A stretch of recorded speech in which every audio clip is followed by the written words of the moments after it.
Hello, everyone. Welcome to ACCA Practice to Pass sessions. And I'm your tutor, Owais Mirchawala, who will be conducting these sessions. Let me give you a brief introduction about me. I've been teaching the Advanced Taxation exam since more than 30 exam attempts. And 9 of my students have secured nationwide positions till now. So these sessions will be very useful and will help you to get a good score. And even I expect a nationwide position in whatever country you live in. Okay. Now, the objective of these sessions is clear by its name that in these sessions we will be practicing the past papers. By the time you are listening my sessions, you must be very clear to the exam, very near, like it may be like 10 days maximum.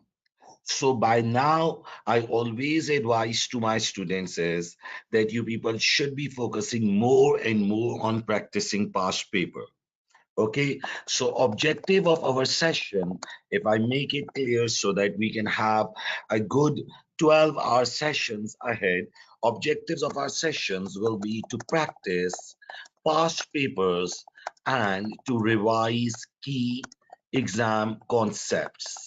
Okay, now what we will be doing is that we will be focusing on exam technique and final preparation approach. Okay, now in my experience of last 30 attempts, many students ask me this question that, sir, what is the key reason of failure in advanced taxation? Now, in any of the professional exam, you talk about ATX, you talk about AFM, you talk about APM, you talk about AAA. In any of the professional exam, the primary reason of failure is lack of practice. Now, by the word lack of practice, I mean lack of practice of complete attempt-wise papers. What students do is that they prepare each of the topic. Okay, they prepare each of the topic, they practice the topical past papers, but they don't practice the attempt-wise papers. Now, this is the reason in all of the professional exams. But in advanced taxation, this reason is very critical. Why? The question is why? Because in advanced taxation, you cannot get complete attempt-wise papers on the ACCA website. The normal complete attempt-wise papers get outdated due to the Change of Finance Act. So what the students do is that they only practice the exam kit of different publishers. Now, when you do a complete exam kit, it only gives you topical practice. It don't give you attempt-wise practice. Now, thanks to ACCA, they have developed a software named as Test Reach, and you can access that software and you can practice complete papers there. But what I know is that many students don't know that what test reach is because many of the tutors don't guide them. Okay, so what is the key reason of failure? So the key reason of failure is lack of attempt-wise paper practice. Now see, one is the topical past paper practice. When you do topical past paper practice, it is very easy. You study a topic, you do its past paper. The knowledge is fresh. But when you talk about the attempt-wise paper practice, now here you have to deal with all the topics together. Here you have to deal with the time stress, the issues which you face in your real examination. The topical practice is very simple and very easy, but attempt-wise practice is the most important thing. And above all, above that attempt-wise practice, the most important thing is marking from your tutor. Get your paper marked. Do some mock exams. If you don't have a mock exam, no need to worry. Just download one past paper and complete it in 3 hours and 15 minutes. Feel the real heat of the exam while you are at the home. What you people do is you study the topics, you do the topical past papers, and then you go in the examination. You have no practice to deal with all the topics together. You have no practice to deal with the time management stress. And then what happens is that, sir, we were only able to attempt 70 marks, we were only able to attempt 60 marks. Obviously, it's very difficult to pass that. So, the most important thing which creates a difference between an unsuccessful student, the most important thing which creates a difference between an unsuccessful student and a student which gets a position is practice. And not the topical past paper practice, practice of complete attempt wise papers. Okay. Now, one more thing. What many tutors do is, or what the approach of many students is, they read the question, they read the answer. They read the question, they read the answer. This will never give you the approach. Read the question and type your own answer, develop your own answer, and then match it with the examiner answer. Then send it to the tutor for checking. You read the question, you read the whole, you say, yes, yes, yes, it's easy, I can do, I can do. And then when you go in the exam, your mind stops working. What you need to do is read the exam question, read the past paper question, open the software and solve it. Very important. At least practice 4 or 5 papers on the exam software. At least practice 4 or 5 papers on the exam software so that you are hands on. You know how to use the tools. Your typing speed is good. Okay. So please prepare in a better manner because many students get an unsuccessful attempt only due to lack of practice. Now, it is a very common argument of the exam students. Listen to me. I'll start doing the questions, okay? Just this discussion is to give you an approach, give you an importance of these sessions, what we are going to start. It is very normal for the students that, sir, we were not able to complete 20 marks, we were not able to complete 30 marks, we were not able to complete 15 marks. And then at the time of result, they fail at 48, 49. And then they say, oh, sir, if you would have attempted just 10 more marks, you would have passed. Why were you not able to attempt those 10 marks? The answer is not that you didn't have the knowledge. The answer is that you didn't have proper time management. Now, how do you improve the time management? By practice. Not the practice of topical past papers, practice of complete attempt-wise papers.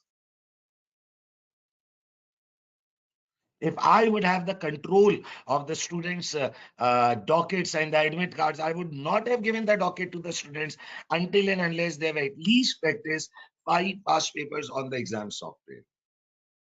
And they would have got it marked from their tutor. Because this is the thing which will create a difference between a pass and a fail. Okay? So the real objective of these sessions is hidden its name, practice to pass. I'm not saying this. The ACCA itself is saying this. I'm just a tutor. I'm just a facilitator. So practice to pass. Do complete past papers. Do complete past papers. Okay? Now, where can you find these complete past papers? Let's look at that. Where can we find these complete past papers? Let's look at that. Okay? Just give me a second. Let me adjust my screen.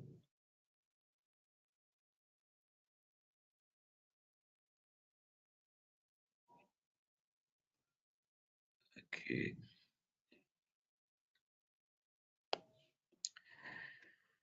Now, one student has asked, sir, I have a question in can I use formula without every of your query will be responded that how you have to deal with the spreadsheet, whether you have to give formula or not, everything will be responded. Okay, let me start one paper so that you can have an idea. Now, so all of you know that you can go to the ACCA Global website Okay, accaglobal.com. Okay, you will open this website. I'm just giving a walkthrough that where can you find these test reach questions. Okay, because some students will not have an idea. You will go in the students tab, and here you will go in. Oh, sorry. Um, Study support resources. You will go in the students tab, then you will click on study support resources. Okay. Now, once the study support resources page gets open, you'll click on ACCA qualification. Then you will click on your paper, Advanced Taxation. Okay. Then you will click on Past Exam Library. Okay. And you'll go down.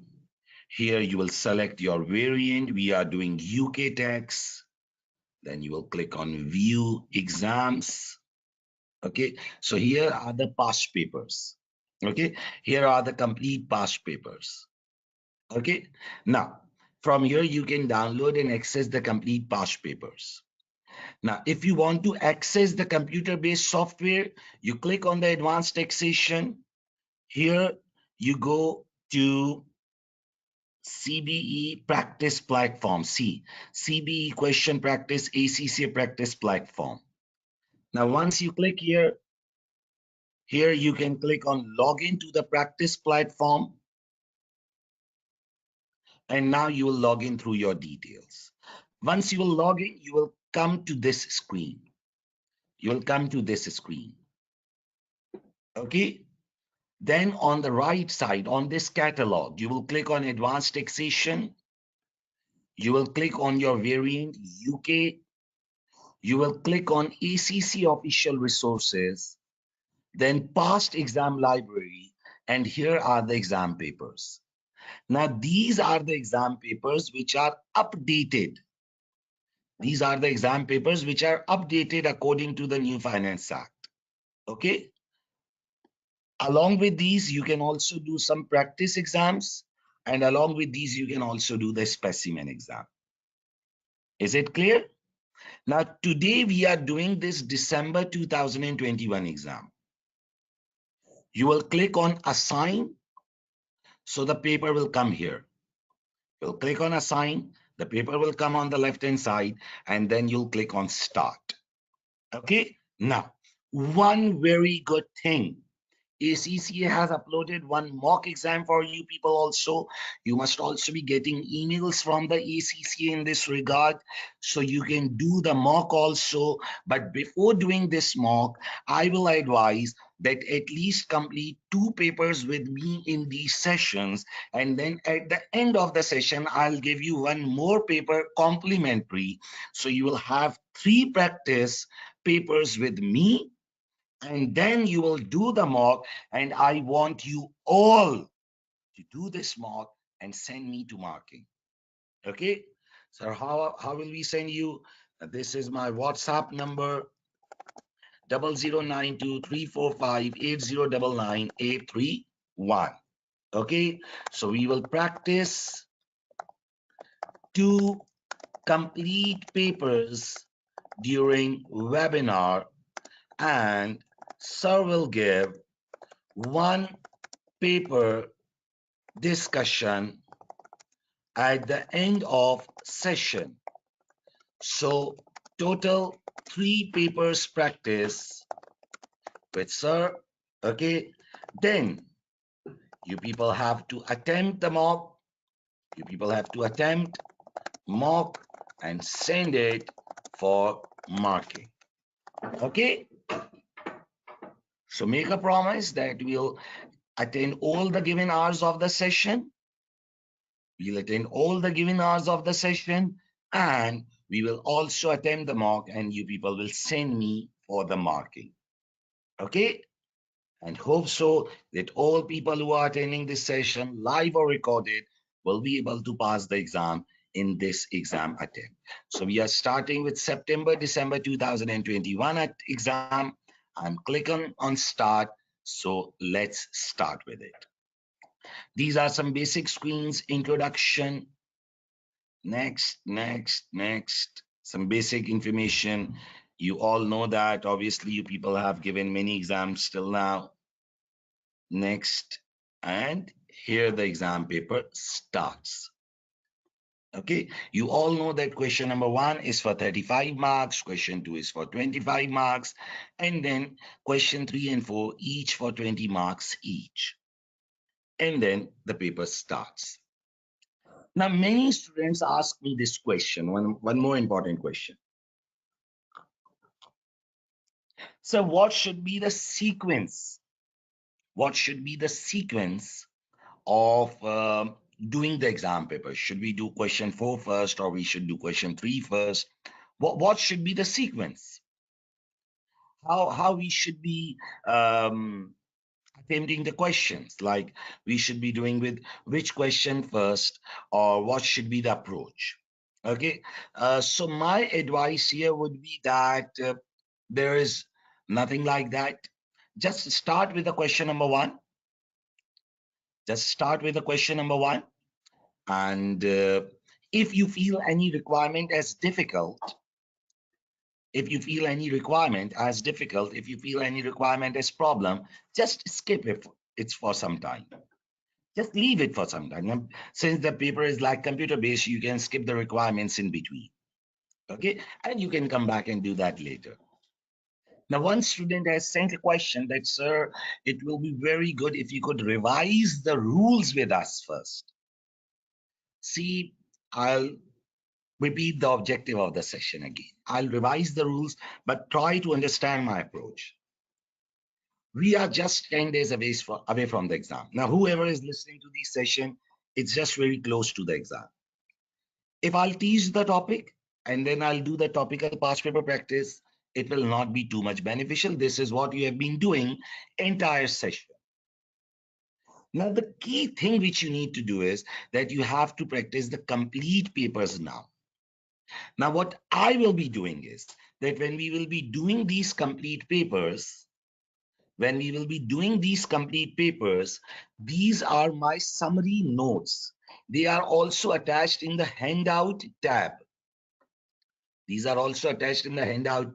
Those who will be listening to me through the recording, they can ask for me on the WhatsApp. I shared my WhatsApp number. So in this summary notes, in number 56, in these summary notes, in like 54 pages, I have summarized the entire course. The entire course is summarized. All the rules are written. So while doing any topic in the question, we'll just look at the rule at a glance so that if there is any query in relation to the topic, that gets cleared. Okay, now let's start. You should assume that today's date is 1st September 2021. Okay, now one student is asked, sir, if there are any new topics. There are no new topics in the course. There are no new topics in the course. The course is same. Okay, there is nothing new. Just the professional marks are about to increase, but that is also not relevant from the current exam attempt. Okay, so course is same. Yes, the Finance Act is updated. So if you need the Finance Act updations, you can ask me on my WhatsApp. I'll send you the summary for those. Okay, let's start. You should assume that today's date is 1st September 2021. Your manager has received a schedule of information from Hale, the managing director of JEG Limited, a potential client of your firm. This schedule and extracts from an email from your manager dealing the work you are required to do are included in the exhibits. The following exhibits available on the left-hand side of the screen provide information relevant to the question. Schedule from Hill dated 1st September 21. Email extract from your manager dated 1st September. So this is some very basic information, and normally this is not very much useful. The only useful information in it is the date, which will be used while developing the format of memorandum. Now, let's read the schedule from Hale. Okay, I want you all to listen to me. On 1st August 2019, JEG Limited purchased the whole of the share capital of two companies, Cord Limited and List Company. On 1st July 2021, JEG Limited purchased the whole of the share capital of Mott Limited.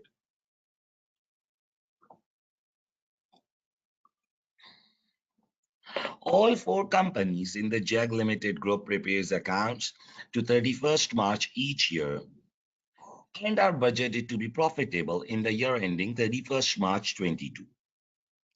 Further details of the company are set out below, followed by summary of recent transactions. Country of residence: JAG Limited is resident in UK. Cord Limited is resident in UK. List Company is resident in Silana. Mott Limited is resident in UK. Country of trading activity: JAG in UK, Cord in UK, List in Silana, and Mott in Puran. Registered for VAT: JAG and Cord, yes. List and Mott, no. Rate of overseas tax: since JAG and Cord are UK companies, so nothing to worry about the overseas tax. List and Mott have overseas tax of 11% and 13%. Now, one more thing. While you are reading the question for the first time, don't get frustrated, don't rush. First time reading of question is just normal. It's just normal. Like when you read the question for the first time, maybe there must be some data which you cannot understand too much, but that's normal. We read the data, then we go back to the requirements. First we read the data, then we go back to the requirements.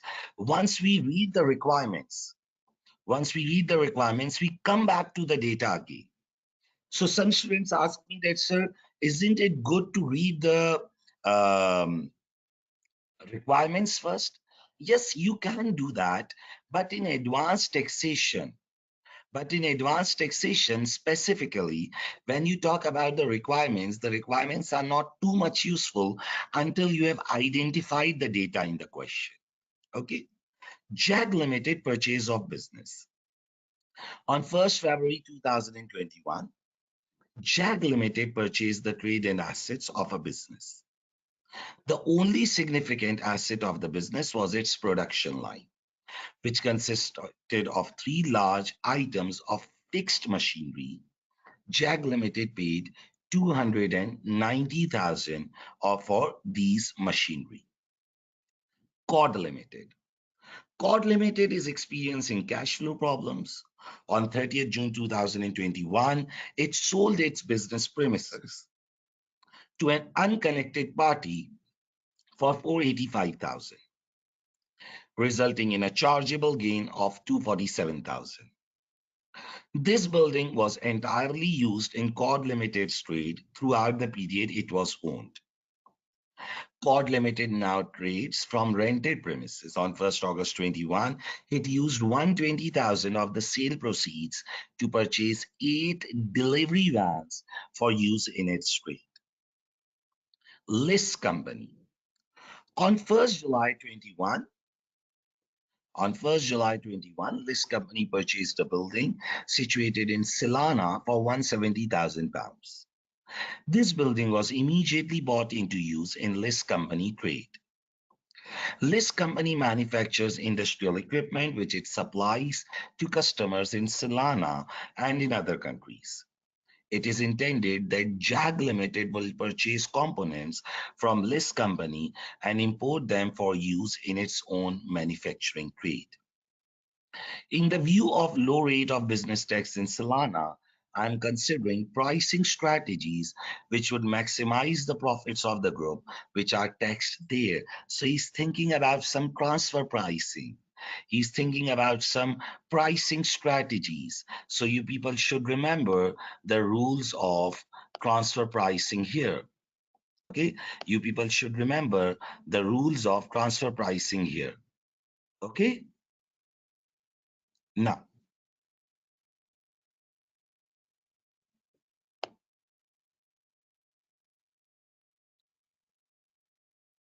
just a minute. Okay, now Mott Limited. Mott Limited carries on its trade in Puran, where it has production and distribution facility. It has not made any capital additions or disposals of significance since 2019. Value added tax. Finally, I'm looking into the possibility of group VAT registration. So you've read out this question. Now, one very important thing. See, what I will do is that I'll develop the answer of this paper with you people. Now, what I want from you people is that you people should be a bit active. Those who are specifically attending it live, they should be a bit active.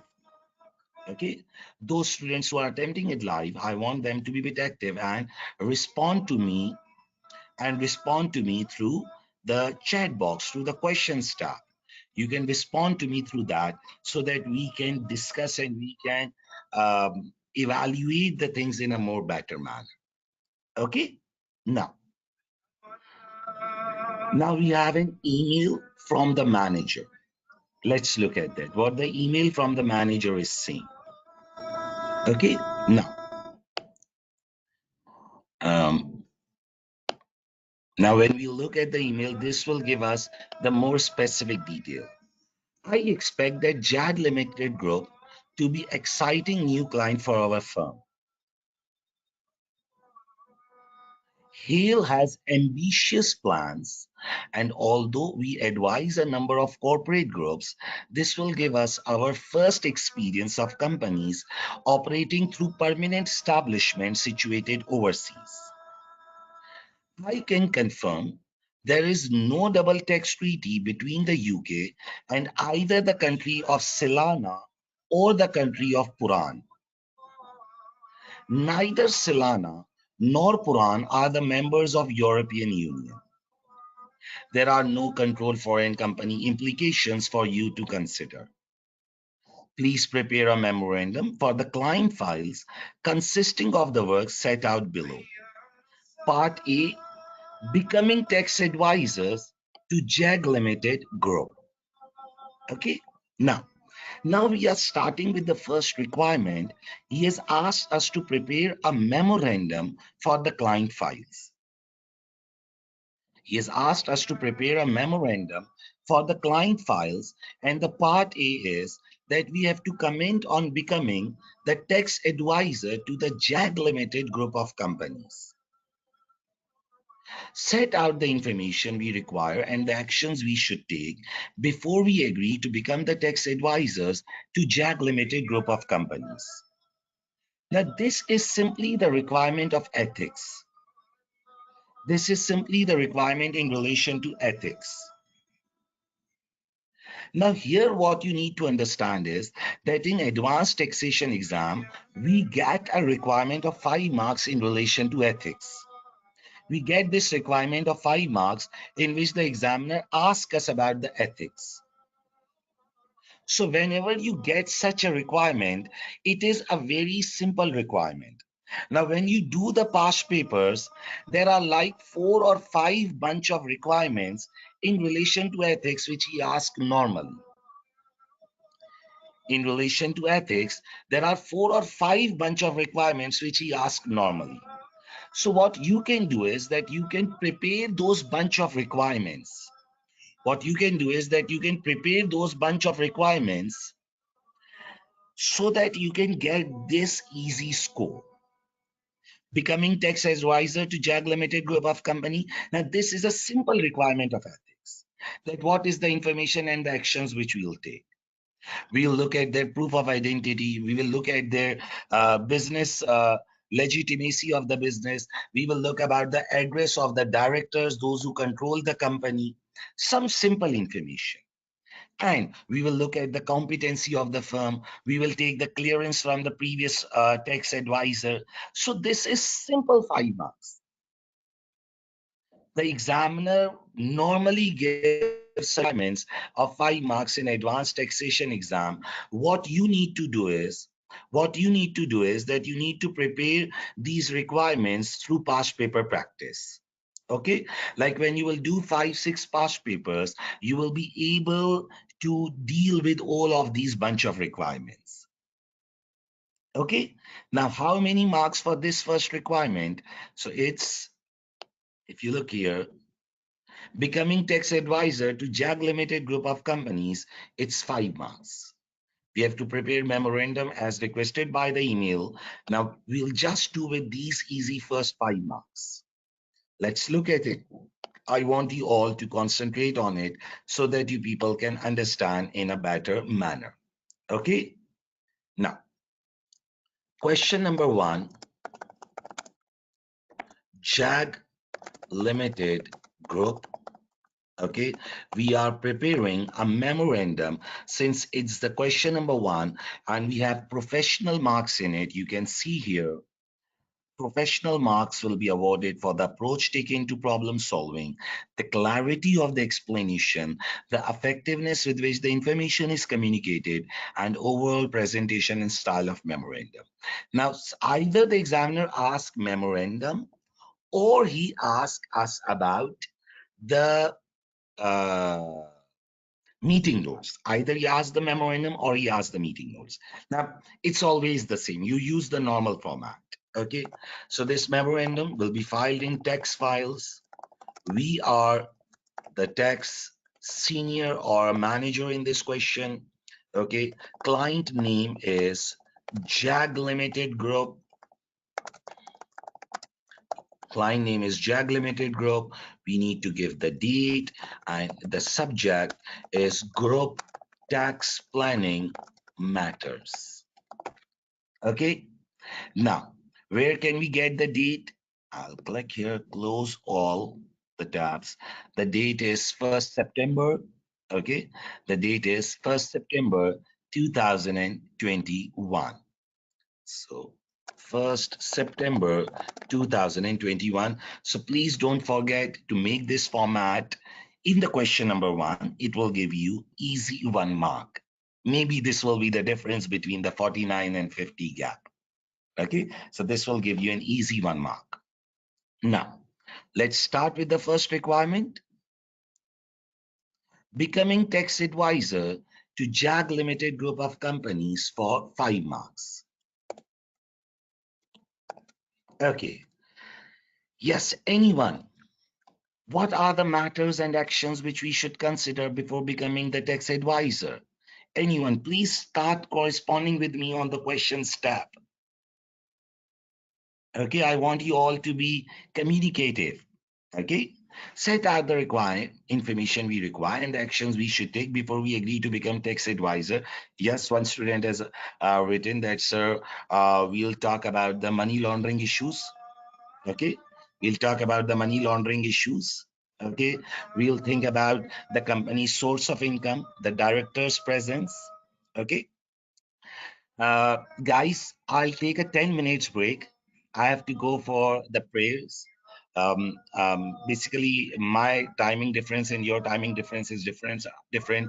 I'm currently in Makkah on Umrah, so I'll go for the namaz break, and we'll resume in 15 minutes. Okay, guys, and then we'll continue. Okay, we are going for a break of 15 minutes. Namaz break, and we'll resume in 15 minutes. I'm in Saudi currently, so my timing difference is a bit different from you people. Okay, we'll resume in 15 minutes.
Okay, so we are resuming back.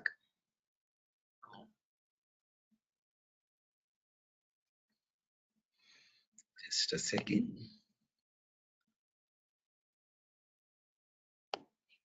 Okay, please confirm me that everyone is with me and you people can hear me. Okay.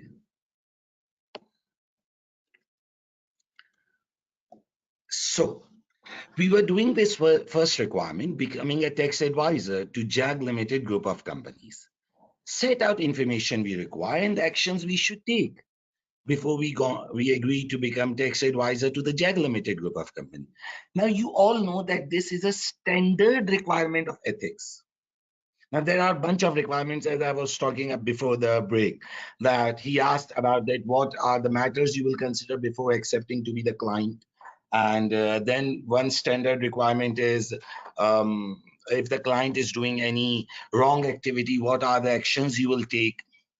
Then one standard requirement is that what is the difference between tax evasion and avoidance. So these are some bunch of requirements of like 5 marks. Now, what I advise to my students is that when you do the past paper practice, if you do like 4, 5 attempt past paper practice, you'll get to know all of them. Okay, so no need to worry. And these are the cash marks. So we made the basic format on the memorandum, and now we are starting this requirement. I'll say it again. I'm not just making you go through to the examiner answer. It is very simple for me to open the answer and we'll just discuss it. I develop the answer with my students. When I develop the answer with you people start using your mind and you get to know that, okay, this is the difficulty which I'll face in the examination. Okay, so what are the matters you will consider and what are the actions you will take? So our firm should consider about legal existence of JAG Limited Group. We should obtain information. We should obtain information about proof of existence of companies within group, of proof of existence of companies within group, addresses of their registered head offices, and detail of their business activities. Okay, so the first information which we'll try and obtain is some detail about their existence, their businesses, their registered head offices. Okay, now what else we can do? What else information we'll try to obtain? Okay, further information about people who control JAG Limited Group will also be obtained. Names and detail of directors of the group, their residencies, their residencies, that what are their residency status, where do they reside, and who control the company. Okay, name and detail of the directors and their residencies.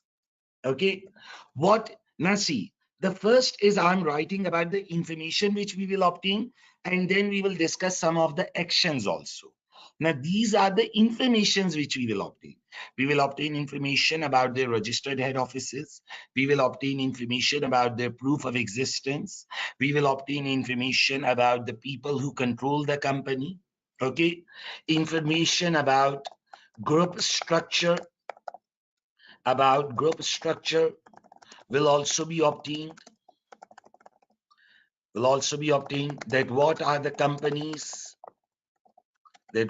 companies included in JAG Limited Group and their residency status. Okay, so these were like the informations which we will obtain. Now some actions, like one student referred in the question tab.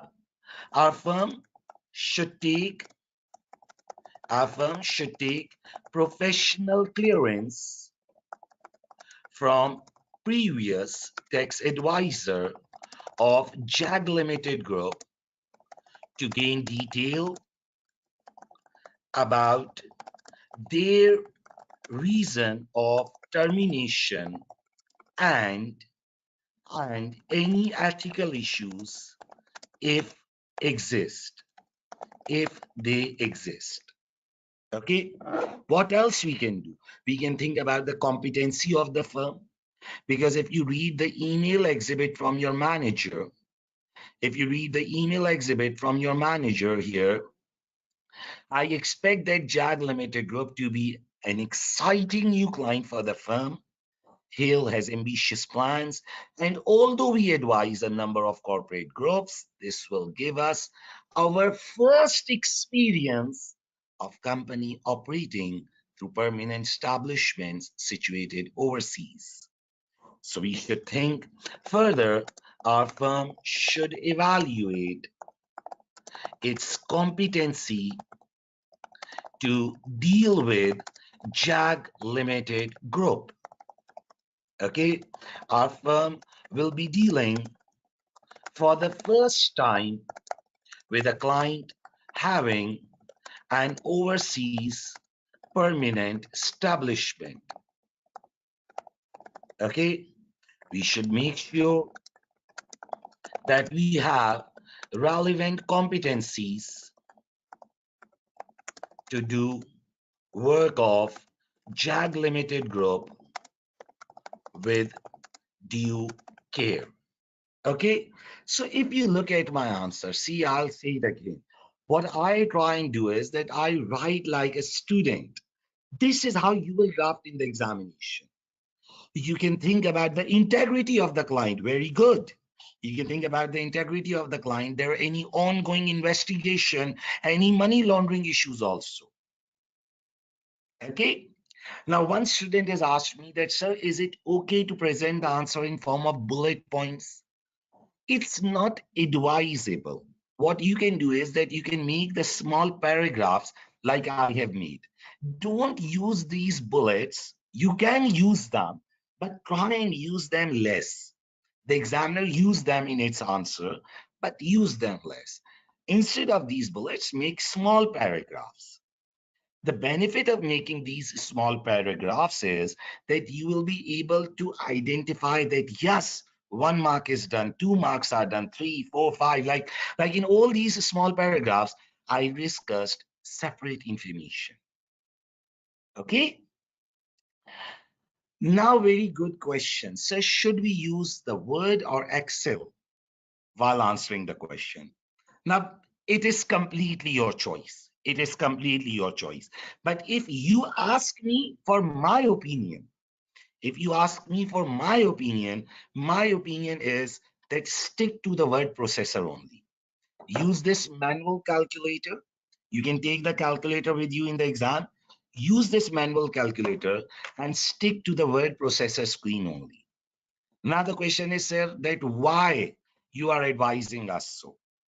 I'm advising this because in my opinion, again, I'm saying this is my opinion, you people can differ. If you feel comfortable with the spreadsheet, you can go with that also. But my opinion is that switching the screens while answering the requirement is a bit hassle. What I personally do, and you will see that while I'm answering, I will use this table. And I'll be using my calculator to answer the question. Because I personally feel that while I'm answering here, and then for the calculation, because on spreadsheet, you will go for the calculation. For the calculation, I open the spreadsheet, then I answer some on the spreadsheet, I answer some on the word processor. I personally feel that this will be wasting my time, and I personally feel that this makes it confusing for me. Like half calculations are on a different screen and the commentary on a different one. So I recommend to use the word processor, but still it's your choice. While we'll do the answer, maybe you will agree with me. Okay, I'll try and convince you. Okay, now And above all, the spreadsheet, I feel that it's not much user friendly. It's not like the MS Excel we use. It's the Excel is like using the shortcuts, but here we don't have the shortcuts, obviously. So if we don't have shortcuts, then using the calculator, like we have been doing from our from the very start, it would be more easy. But still, it's your choice. The ACCA says that it's the choice of the student to decide that whatever tool he is comfortable with. Okay, coming back. So the first easy requirement was becoming a tax advisor to JAG Limited Group. Okay, becoming a tax advisor to JAG Limited Group. That was the first easy requirement. How many marks? So there were 5 easy marks which we have attempted, and the 4 professional marks, obviously, while we have started answering. So our firm should consider about the legal existence, the people who control, information about the group structure. We should think about the professional clearance, and we should evaluate the competency of the firm. Is it clear? You can write a point on money laundering also, that we should think about the money laundering issues of the JAG Limited Group, okay? The legitimacy of their business activity. Now, coming back, let's read the second requirement. Relieving the chargeable gain on sale of Code Limited's business premises. I want you all to concentrate and listen to me with motivation. Okay, relieving the chargeable gain on the sale of Code Limited's business premises. Explain the matters which should be brought. So my problem with the formats is I don't know the person I'm addressing to. This is my second attempt. You are a tax supervisor and you are addressing to a manager. Okay, that's you just learn this format of memorandum. There is nothing difficult in it. Okay, always copy paste this. Okay, just learn it. So you are responding to a manager and you are a senior or a supervisor, but it's more easy for you to learn. Just look at the question. If he's asking for memorandum, write the heading of memorandum. If he's asking for meeting notes, just put meeting notes instead of it. Okay, that will be more easy for you. Coming back. Now, relieving the chargeable gain on the sale of Code Limited's business premises. Explain the matters which should be brought to the Hale's attention in relation to the availability of rollover relief in respect of the chargeable gain on sale of Code Limited business premises and the way in which this relief would operate. Now, everyone, I want you all to participate with me. What is rollover relief? Please tell me, what is rollover relief? Now, this is what you people want. So please revise the topic also. So let's discuss what is rollover relief. We sell a qualifying asset. We sell a qualifying asset and we reinvest the proceeds in another qualifying asset within qualifying period. And we can get the gain deferred. We can get the gain rolled over. Now, this is the point where my summary notes are a lifesaver. Now, see, these are the summary notes which contain all the rules together. Just run to capital gains tax. I'll go to the capital gains tax. Yes, here is the capital gains tax. And here is the rollover relief. If the proceeds from the disposal of following assets is reinvested within 3 years or 1 year before, then the gain can get deferred. So these summary notes should be very hands-on with you people.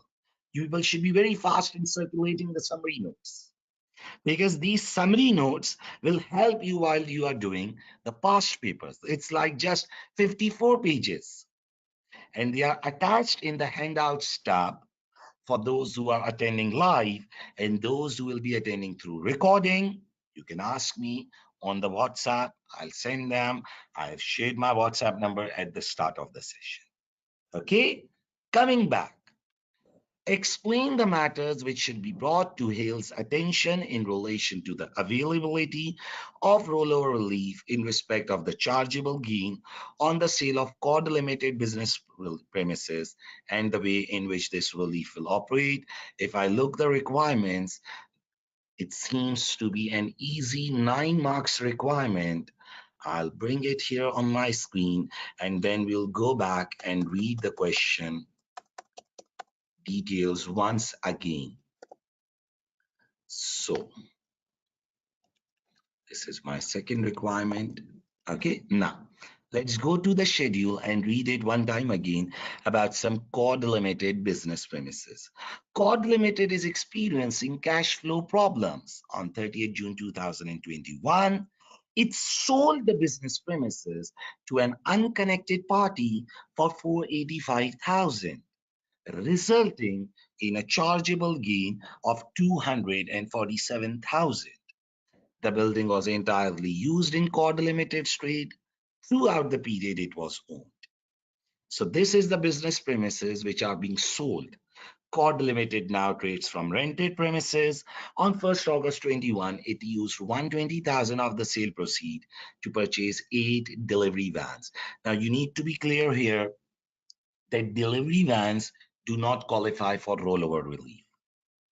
Delivery vans do not qualify for rollover relief because these are movable plant and machinery. On movable plant and machinery, we don't get rollover relief. On movable plant and machinery, we don't get any rollover relief. Rollover relief is for fixed plant and machinery. Now, many students are not clear for this concept here. Okay, so if you want, you can write it somewhere. Now, these are the important things which you need to remember.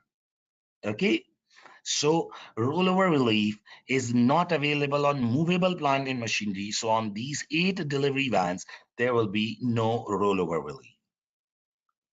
Okay, so Cord Limited has made a disposal and it has a gain of 247. It has reinvested in delivery vans, but the delivery vans themselves are not the qualifying asset for rollover because these are movable plant and machinery. On movable plant and machinery, we don't get rollover relief. Now what to do? Now I'm thinking, and yes, I got a concept. What about the capital gains group? There is a capital gains group in the question because JAG Limited owns whole of the share capital of Cord, less, and it also owns the whole of the share capital of Mott Limited. So there is a capital gains group. In capital gains group, the reinvestment can be done by ourselves or by companies within our capital gains group. Okay? Now, one student has asked that, sir, in order to save time, can we write 000 or K instead of 1,000? Yes, you can do it. You can do it. But my advice is that don't do this in question number 1 when professional marks are involved. Okay?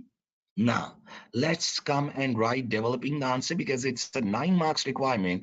So there must be something involved in it. Okay? So, Cord Limited has made a disposal on 30th June 2021 and it has disposed business premises. Chargeable gain in relation to disposal of Cord Limited business premises can be deferred through rollover relief as business premises are a qualifying asset for rollover relief because it is a land and building used in trade by Cord Limited. See, I'm writing like a student. You people write this. Chargeable gain in relation to disposal of Cord Limited business premises can be deferred through rollover relief as business premises are a qualifying asset for rollover relief because it is a land and building. Land and building do qualify. Used in trade by Cord Limited. In order to defer gain, it is necessary that reinvestment is made in any another qualifying asset within qualifying period by Cord Limited itself or by companies within its capital gains group. Okay? See, don't rush in the exam, write with confidence, and the things will go on. Okay? Don't rush and don't get frustrated how I'll start. Just start doing it. Don't get worried. Okay, so in order to defer the gain, it is necessary that reinvestment is made in any other qualifying asset within qualifying period by COD Limited itself or by companies within its qualifying capital gains group. Now, qualifying assets for rollover relief include land and building, fixed plant and machinery, and goodwill. Okay, qualifying period for rollover relief is 1 year before and 3 years after the disposal date. In case of COD Limited's disposal, this qualifying period will be, so you can go back 1 year before, will be, now what was the disposal date by COD Limited? It's 30th June 2021. So go back 1 year, will be from 1st June 2020 to 1st June 2024, if I'm not wrong. From 30th June, not 1st June. 30th June 20 to 30th June 24, because the disposal date is 21. So 1 year before, so it's 20, and up till 3 years after. So 22, 23, and 24. Okay. In case of COD Limited disposal, this qualifying period will be from 30th June 2020 to 30th June 2024. You can write in bracket that disposal date is 30th June 2021. So we went back 12 months and 3 years after. See, it's going on. It's very simple. Some of the students listening to the webinar must have given this paper also. But when you are in exam, I don't know that why you people rush, why you get frustrated. Just do with confidence. Believe me, the main reason of your failure is lack of past paper practice. You don't do complete past papers. When students fail and they come to me and they say that, sir, we failed in the exam, the first question which I ask from them is, how many papers you practiced on the software? And they say 0. They say 0. When they say 0 to me, I always say that this was bound to happen. This is bound to happen. You have to do complete papers, okay? This is September, December 2021 paper, okay? No rollover relief. No rollover relief. The requirement is rollover relief on movable plant and machinery. On movable plant and machinery, we cannot defer gain. On movable plant and machinery, we cannot defer gain, not even holdover. Holdover is also on fixed plant and machinery. If the plant and machinery is movable, we cannot defer gain. Okay? Now, qualifying period for rollover relief is 1 year before and 3 years after the disposal date. In case of COD Limited, the qualifying period will be from 30th June 20 to 30th June 2024. Companies within capital gains group of COD Limited include, now what are the companies in our capital gains group? Include JAG Limited, COD Limited itself.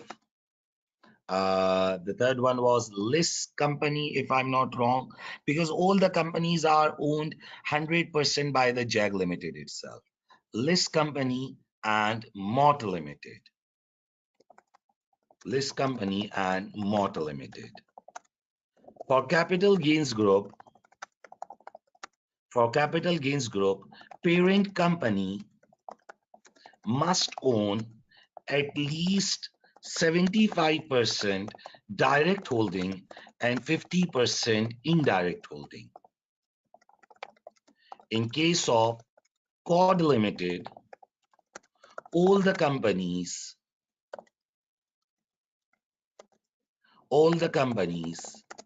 have a common parent company, JAG Limited, which owns their whole share capital, This satisfies requirement of 75% direct and 50% indirect holding. Okay, so see my approach. I'm answering the requirement of 9 marks. First of all, I talked that yes, the rollover relief will be available because Cod Limited has sole business premises. It's a qualifying asset. Then we discussed the qualifying assets for rollover relief. We looked at the qualifying period, and then we looked at the companies within the capital gains group. Yes, I will share these answers with you people, so no need to worry. Okay, no need to write. I'll share these answers at the end of the session on the WhatsApp group and also on the handout section. Okay, just listen to me, and it will be very good if you people just open the question paper with you people on the computer screen or on your mobile or on some other device so that you people can participate with me.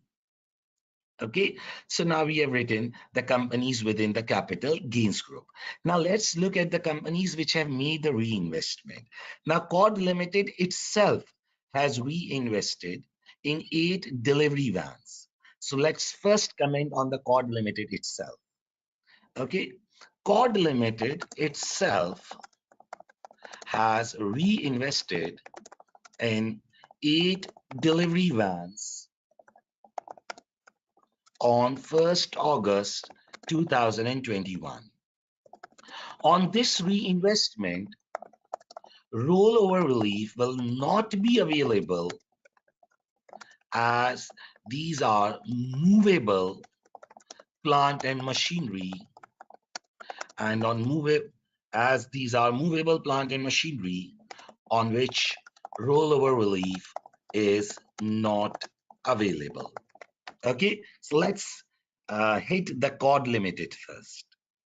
Okay, let's move forward. Let's look more. Okay, now JAG Limited purchased on 1st February 21. It purchased the trade and assets of a business. The only significant asset was the production line, consisted of 3 large items, fixed machinery. JAG Limited paid 290,000 for these machineries. So yes, the rollover relief will be available here. JAG Limited reinvested in qualifying period in fixed plant and machinery. Okay, you can read it here. It's written fixed machinery. Okay, 290,000. JAG Limited reinvested in qualifying period in fixed plant and machinery.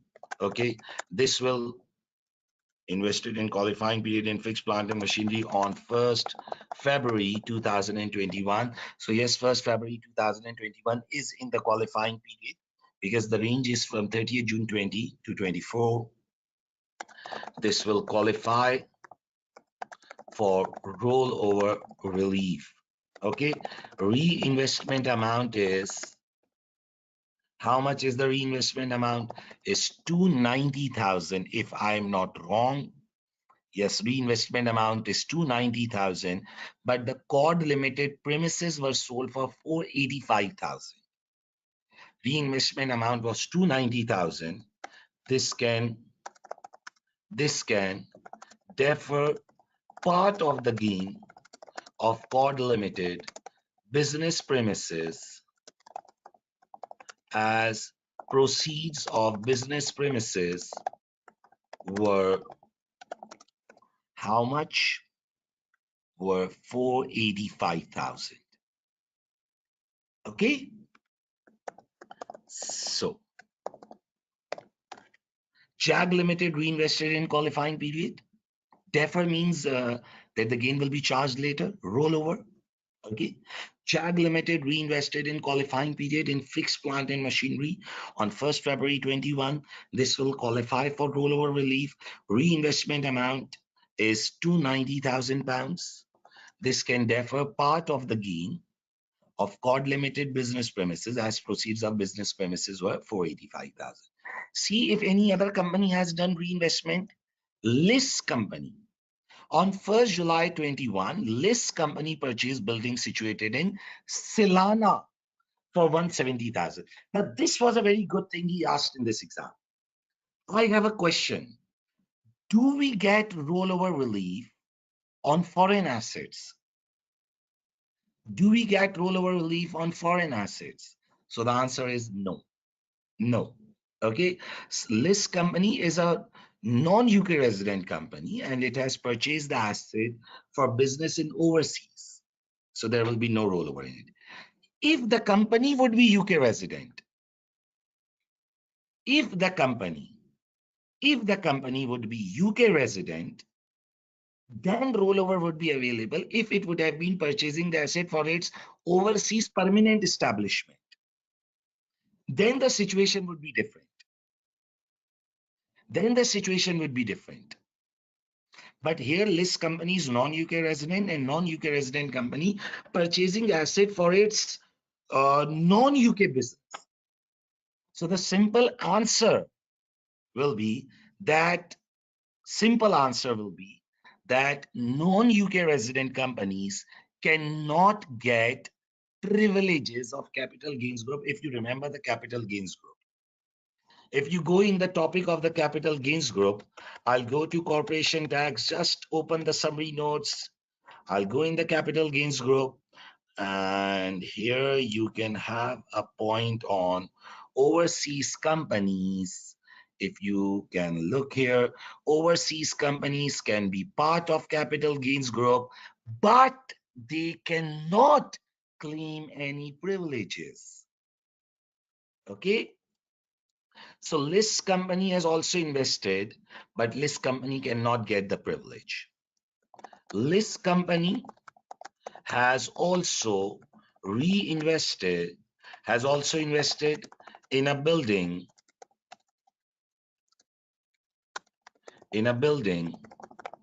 but its reinvestment will not qualify for rollover relief as it is a non-UK resident company,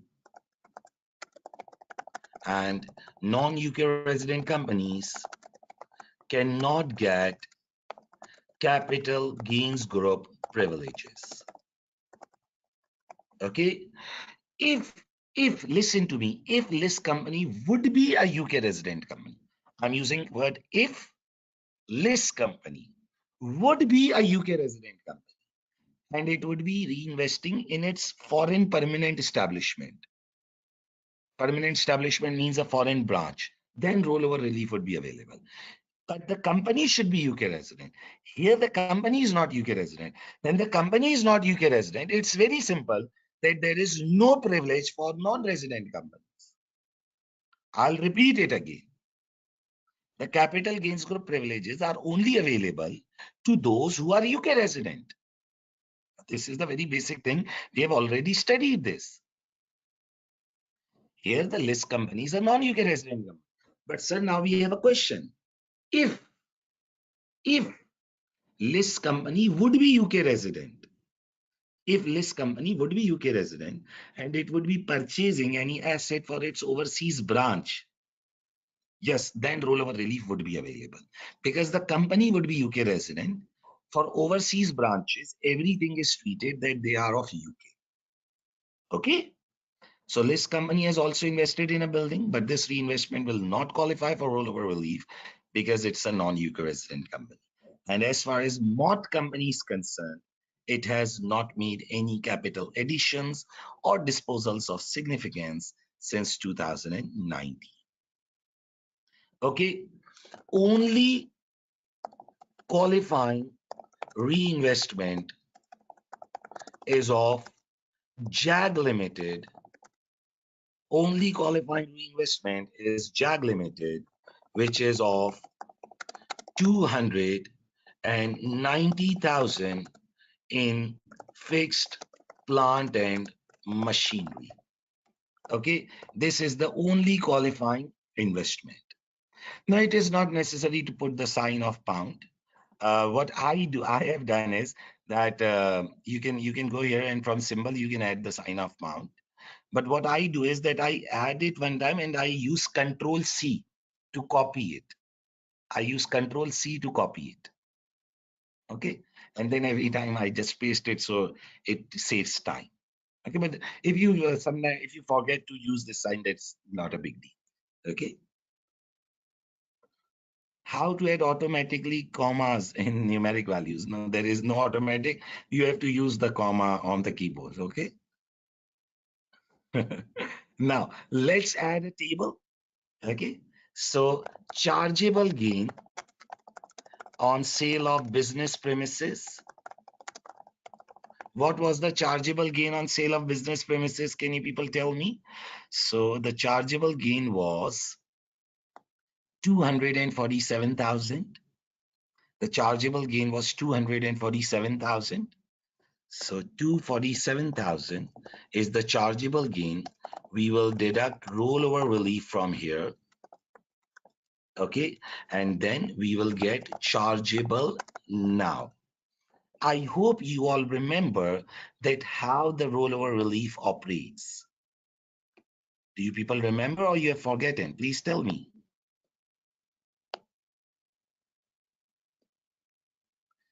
How rollover relief operates? Tell me. The chargeable now is lower off. Yes, now an answer comes on the question screen. Now, chargeable now is lower off. Chargeable now is lower off two things. Number one is cash in hand. Number one is cash in hand. What is the cash in hand in our case? The proceeds were 485,000. The proceeds were 485,000, whereas we reinvested only 290,000. Okay, so use the manual calculator. If you are solving on the spreadsheet, that would be automatic calculation. So the chargeable now is 195,000 and our gain is the chargeable gain. The chargeable gain, so it's 247,000. So lower off will be chargeable now, that is 195,000. So the rollover relief will be a balancing figure. Can anyone tell me? Can anyone tell me 247 minus 195? So it's 52,000 goes in the rollover relief. Okay, now one important thing. This gain is rolled over against fixed plant and machinery of JAG Limited. Okay, as plant and machinery qualify for capital allowances, therefore deferred gain will get chargeable on earlier of three things. Can anyone tell me? Now, basically, these are the points of holdover relief, because when the asset is of capital allowances, the relief is, if I talk by literal words, it's holdover relief. Disposal of plant and machinery, cessation of business use, and 10 years since deferral.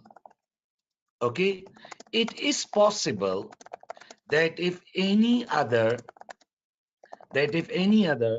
qualifying asset is purchased before crystallization of this gain, deferred gain can be transferred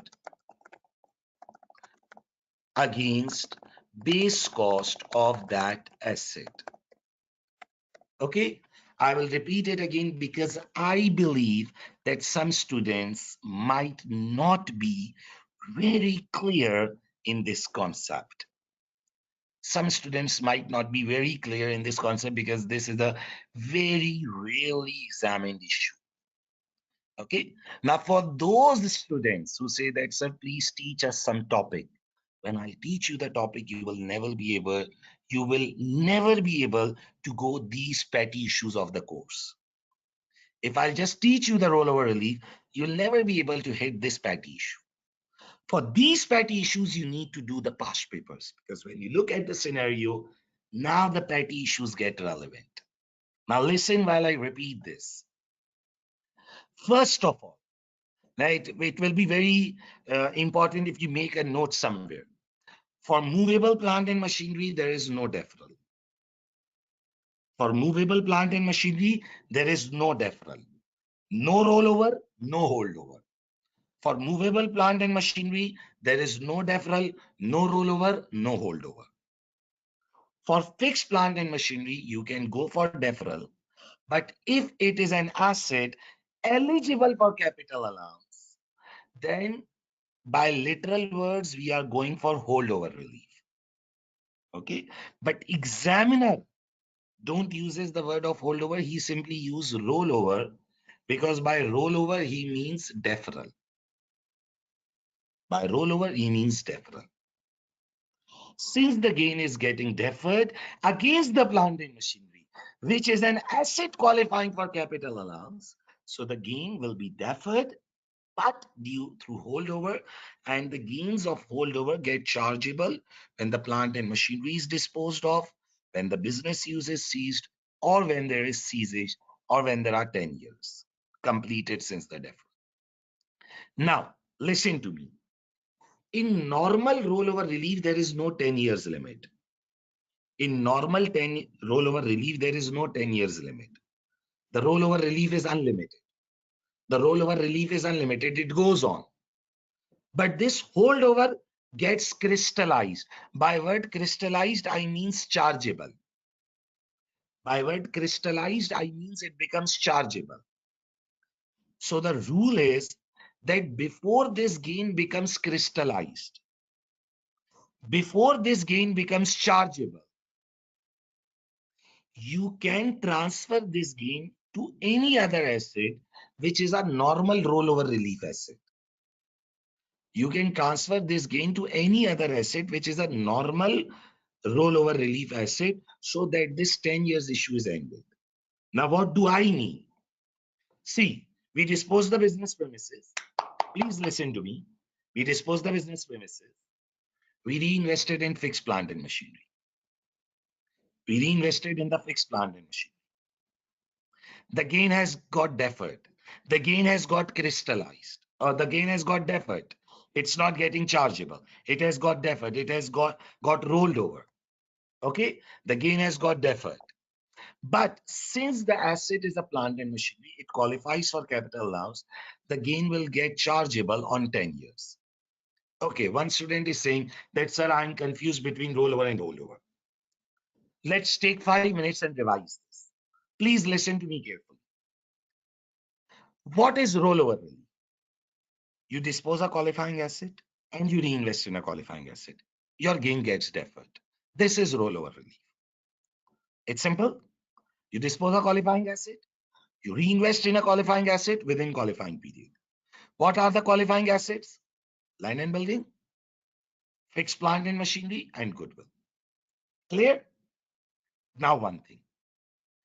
If the qualifying asset is a capital allowance asset, if the qualifying asset is a capital allowance asset, if the qualifying asset is a capital allowance asset, then instead of rollover, we use the word holdover. Everything is same. Only difference is that the gain will get chargeable when 10 years are completed. When 10 years are completed. So this means, if I make it very simple for you, rollover relief in a capital allowance asset has a maximum limit of 10 years. Very simple. Rollover relief in a capital allowance asset has a maximum limit of 10 years, after which the gain will get crystallized. After which the gain will get charged. Very simple. Don't remember the word holdover. Very simple. If the asset is a capital allowance asset, it will get chargeable after 10 years. But obviously this 10-year limit is a problem. So the tax department says that before the crystallization of the gain. Now, what is crystallization? Before it gets chargeable, you can transfer the deferred gain in any other normal asset if you purchase any. If you purchase any normal asset, like you purchase any land and building, you can say that, okay, I want to transfer this deferred gain into the base cost of the new asset. So this 10-year issue will end for you. Okay. Now, one student has asked, sir, how you have calculated the balancing figure? My friend, the chargeable gain was given in the question. Okay. The rollover relief says that chargeable now will be lower of two things, cash in hand and gain. So the chargeable now was 195,000. So if the chargeable gain is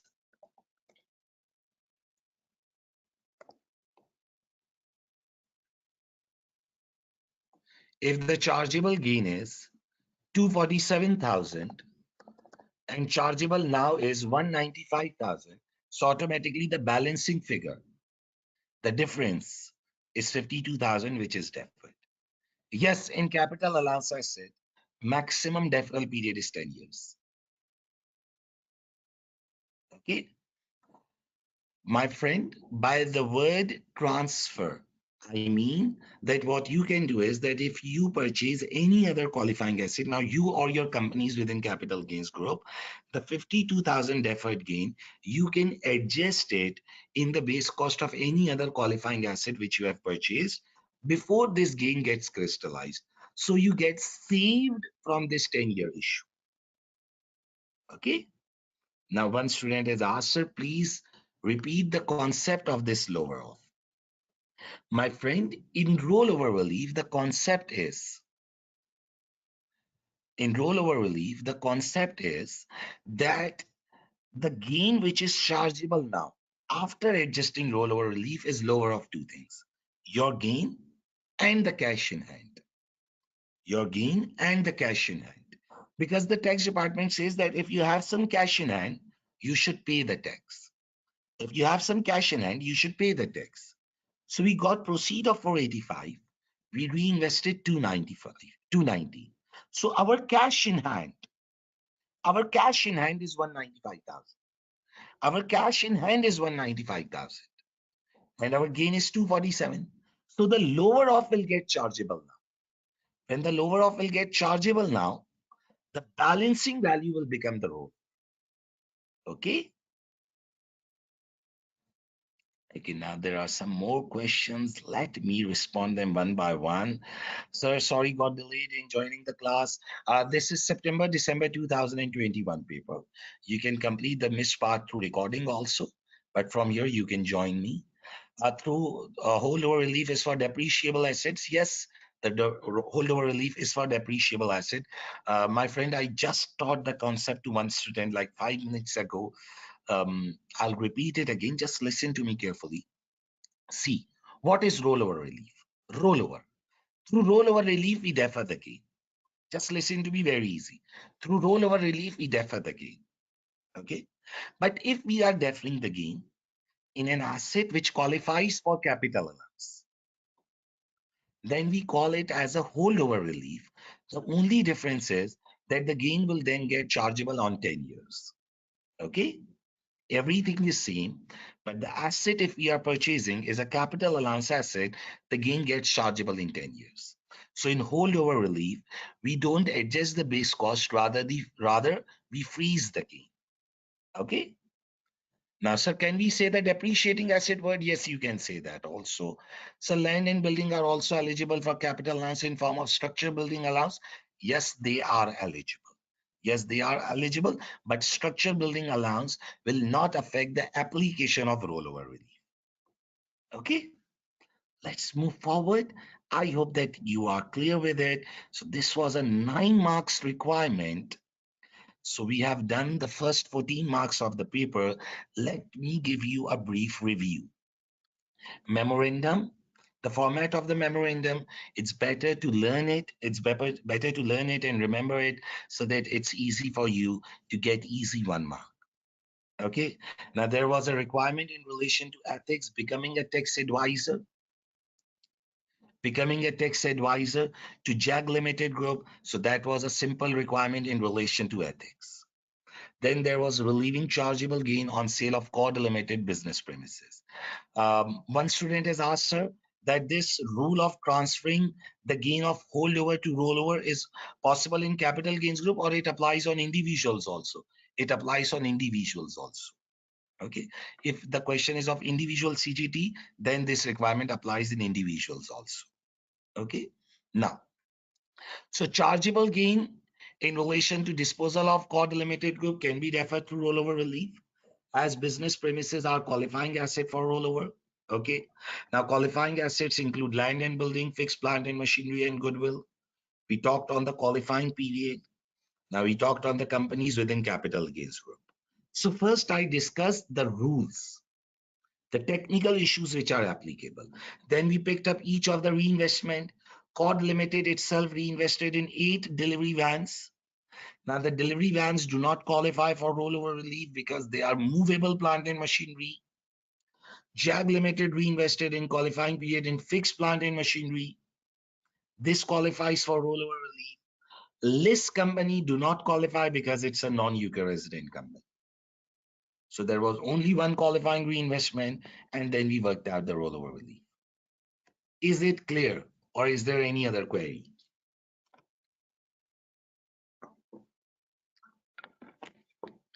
Non-UK resident companies are part of the group, but they don't get the privileges. They are part of the group, but they don't get any privileges. Okay? Still, if you have any query, you all have my WhatsApp number. I shared it at the start of the session. You can ask me on my WhatsApp. Okay? Don't feel any issue that I'm not a student, so I should be reluctant. There is no reluctance. You can ask me the question. And even I told you people that you all have to attend 2 papers during these webinars, and I'll give you 1 paper more complimentary. Then you have to attend the mock and send me for the marking. My basic objective is to make all the students pass who are attending these sessions. Okay, let's come back and move forward. Now, let's come back to the email of the manager. Now, one piece of advice to the students, listen to me. When you are doing the exam question and when you have answered it, just read the requirement 1 time again. Because sometimes what happens is that we miss out some of the points. So let's read it. Explain the matters which should be brought to Hale's attention in relation to the availability of rollover relief in respect of the chargeable gain on sale of Core Limited's business premises, and the way in which rollover relief operates. So I think that we have brought the matters in his attention, that who are in the group, qualifying period, qualifying asset, everything. And we have also discussed that how the relief operates. Now let's move to part C. Taxation of the profits generated. List company. Explain the implications in relation to UK corporation tax payable of list company charging JAG Limited inflated price for its components in order to maximize the profits of the group, which are taxed in Silana. JAG Limited is a small enterprise for the purpose of transfer pricing regime. Again, everyone, please be alert. Everyone, please be alert. Tell me the rule of transfer pricing. What is transfer pricing? Everyone, what is transfer pricing? When we do transaction within the group at a price which is non-arm's length, when we do transaction within the group which is at non-arm's length price, the transfer pricing issues become applicable. The transfer pricing issues become applicable. Okay, you can go to the summary notes. You can go to the summary notes and you can open the rules of transfer pricing. The purpose of making you people use these transfer pricing rules is that giving you a habit that you have to keep these set of 50 to 51 pages with you people so that you people can be very hands-on with them. Okay, so if over underpricing is done by group companies, then the tax department says that you have to do the transfer pricing adjustment. Okay, now what do transfer pricing adjustment do? It just brings the transaction to arm's length. Okay, now anti-avoidance will apply on SME if they are trading with overseas company in a non-qualifying territory. What is a non-qualifying territory? Country with whom UK has no double tax treaty. So if you look at the question, list company. If you look at the question, just a second.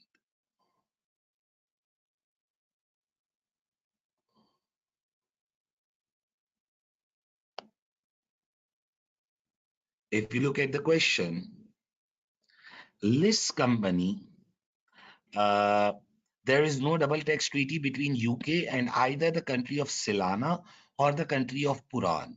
So if you look at the question, list company is resident in Silana. So list company is resident in Silana and we have no treaty. We have no double tax treaty with Silana. You can read it here.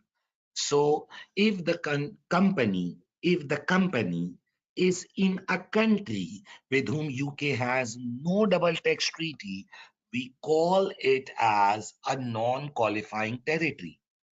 And if there is a transaction with a non-qualifying territory company, the anti-avoidance will apply. So please repeat. List company is resident in the country of Silana. List company is resident in the country of Silana. Silana is a country with whom UK has no double tax treaty. So if you look at the rules of transfer pricing, anti-avoidance will apply on SMEs. SME means small and medium entities if they are trading with overseas companies in non-qualifying territory. What is a non-qualifying territory? Country with whom UK has no double tax treaty. Okay, is it clear?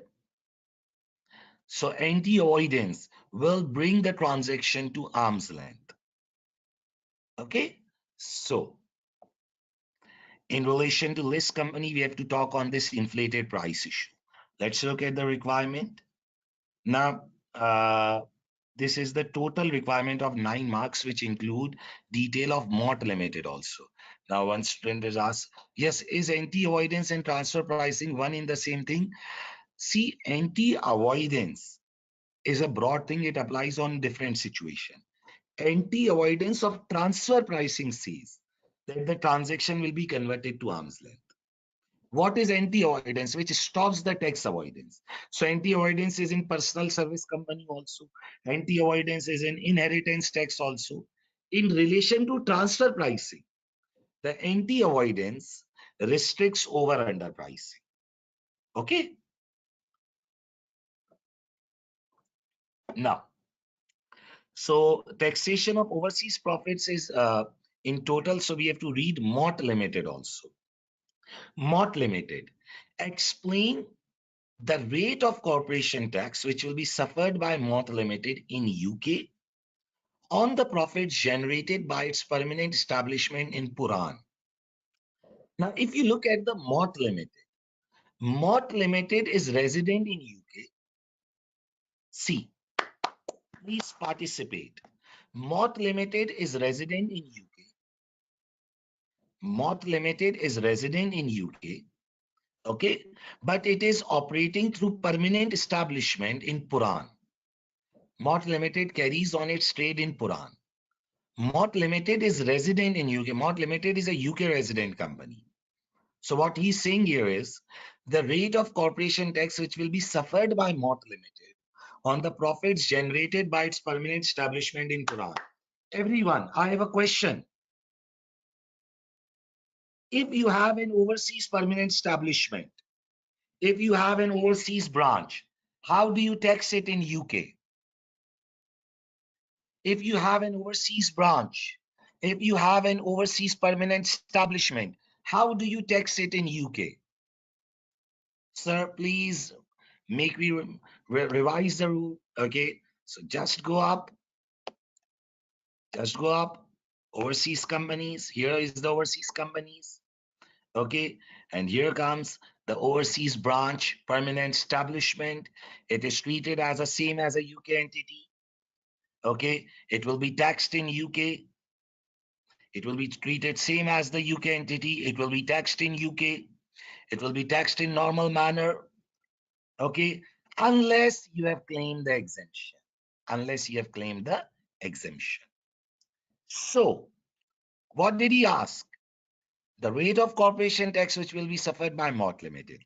So, Mott Limited will suffer 19% UK tax. But since it is already paying 13% in overseas, so the net tax which it will suffer in UK is 6%. The net tax which it will suffer in UK is 6%. What else he's asking? The matters to consider when they're deciding, whether or not to make an election of exemption. Exempt the profits of permanent establishment in Puran from UK tax. What matters we should consider while making the exemption election? What matters we should consider while making exemption election? So just go open the summary notes. You can make the exemption election, but if you make the exemption election, no profits will be taxed. There will be no loss relief. There will be no capital allowances. Okay. And it applies on all overseas branches, and the relief is not revocable. No tax on profits if you make the exemption election. No loss relief, no capital allowance, and the relief is irrevocable, and it applies on all overseas branches. I have a question from you people. Is it difficult? Tell me. I think that it's not difficult. The first in the list company, he asked us about the transfer pricing. Then in Mott Limited, he asked us about the rate of tax. And then he asked us about the exemption election. My question is that if it is not difficult, why the pass rate is 45%? Why the pass rate is 45%? Do you know the meaning of 45% pass rate? That 55% of the students fail. Why do 55% students fail when the exam is so easy? Because these 55% of the students don't practice attempt-wise.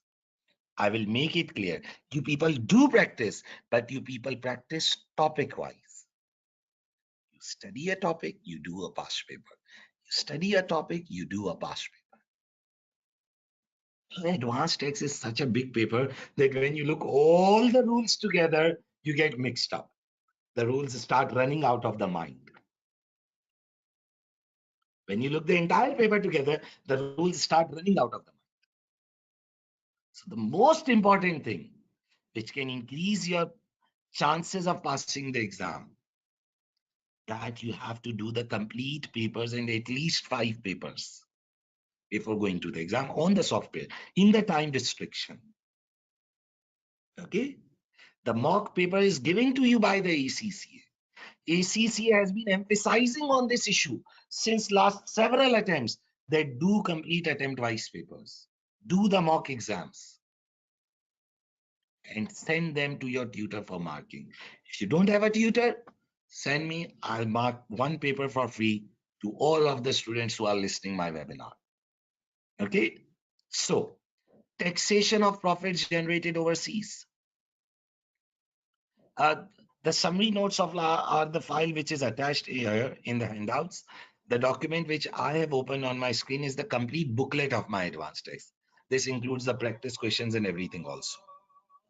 Okay, so Taxation of profits generated overseas. So it's a 9 marks requirement. Let's start.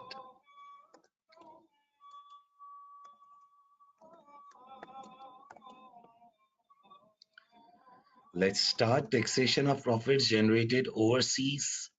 Now, in this, first we have to deal with the list company.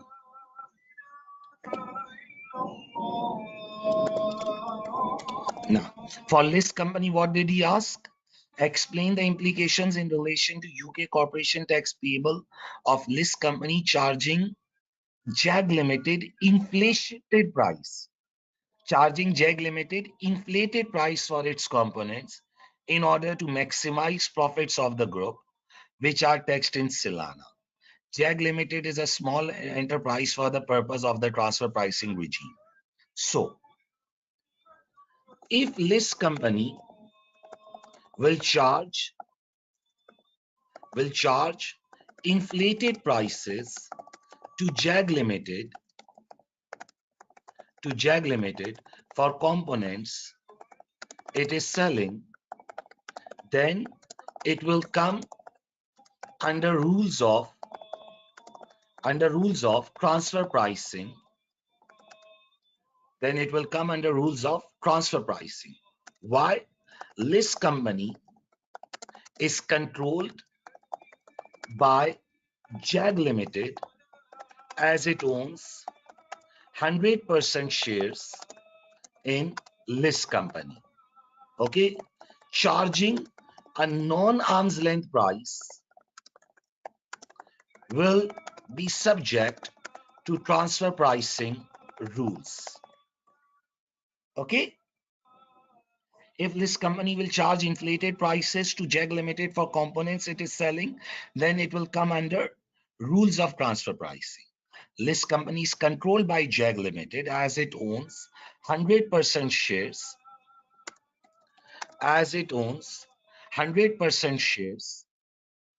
Okay, in list company.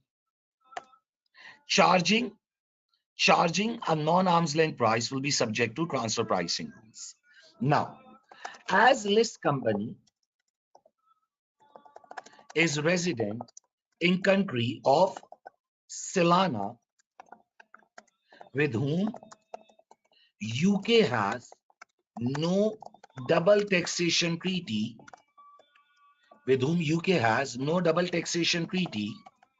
therefore it will be regarded as a company in non-qualifying territory. Okay, as list company is resident in country of Silana, with whom UK has no double tax treaty. Where was it written? It was written here. You can read here. There is no double tax treaty between UK and either the country of Silana or the country of Puran. As list company is resident in the country of Silana, with whom UK has no double tax treaty, therefore it will be regarded as a company in non-qualifying territory. Anti-avoidance rule of transfer pricing will get applicable as JAG Limited, a UK resident company, is transacting with list company, a company in non-qualifying territory. Okay, what will happen due to transfer price anti-avoidance rule? As per anti-avoidance rule, tax department will convert the transaction to arm's length transaction. This means that if list company will do transaction at inflated prices, tax department will convert this transaction to arm's length and will reduce profits of list company and increase profits of JAG Limited and increase profits of JAG Limited. Now, what they are trying to do is, just listen to me. What they are trying to do is that they want to do the transaction at inflated price. That list company will charge a higher price. List company will charge a higher price. When list company will charge a higher price, automatically list company revenue will increase. Or when list company will charge a higher price, automatically list company revenue will increase. So due to anti-avoidance adjustment, the tax department will reduce the list company profits and will increase the profits of JAG Limited. Now, one student is, sir, what would have happened if double tax treaty would have existed? If the double tax treaty would have existed, then list company would be in qualifying territory. Then list company would be in qualifying territory. And if it would be in qualifying territory, then anti-avoidance would not have applied. One student is asking that, sir, please repeat. Okay, let's repeat it again. No need to worry. Now, see what the question is. List company, a company within a group. List company, a company within a group. It will transact with JAG Limited. List company will sell components to JAG Limited. But what the group is planning, that list company will sell these components at inflated price. List company will sell these components at inflated price. What is inflated price? A higher price. List company will sell these components at inflated price. What is inflated price? A higher price. So that the list company profits can increase and JAG Limited profits can fall. Because list company is in Silana where tax rates are low. You can look here. List company is in Silana where tax rates are low. The tax rate is 11%. What they are planning is that list company, listen to me, list company will sell components to JAG Limited. See, it is intended that JAG Limited will purchase components for list company and import them for use in its manufacturing trade. In the view of low tax rate in Silana, I am considering a pricing strategy which would maximize the profits of the group which are taxed there. So basically, they want to do the transaction at inflated terms. Since it is the transaction within the group, so it will be caught, it will be subject to transfer pricing regulations. Okay. List company is resident in Silana, so on list company, Silana tax will be applicable.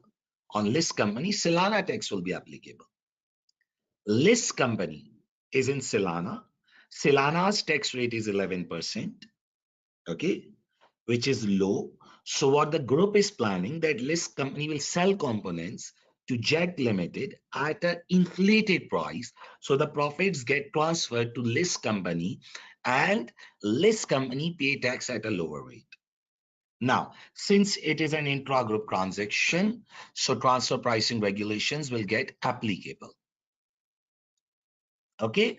Now, as list company is resident in the country of Silana with whom UK has no double tax treaty, therefore it will be regarded as a company in non-qualifying territory.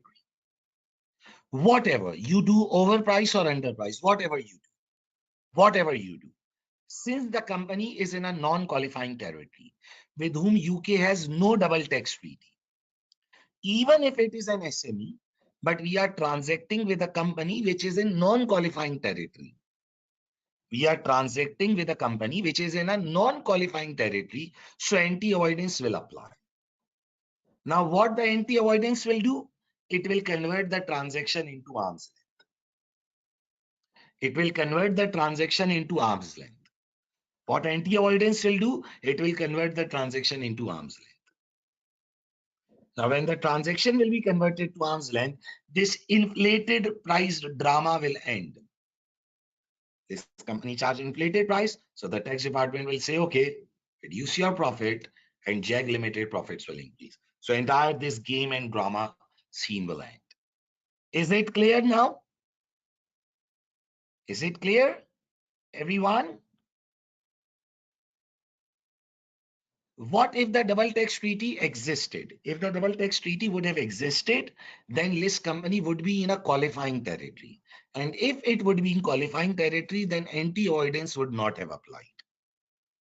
The anti-avoidance would not have applied, then this over-underpricing game would have continued. The tax department would not have said anything. Okay? Is it clear? So read the requirement. So explain the implications in relation to UK corporation tax payable of list company charging inflated price for its components in order to maximize the profits of the group which are taxed in Silana. Okay, JAG Limited is a small enterprise for the purpose of transfer pricing regime. Now we have to look at MOT Limited. Okay. Okay, guys. We are going for a short namaz break. I have a Isha break here. So namaz break, we will resume in 15 minutes. Okay, then we will revise list company and we'll move towards MOT company. Okay, we are going for a 15 minutes break.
So let's resume. Everyone, please confirm me if you people can hear me.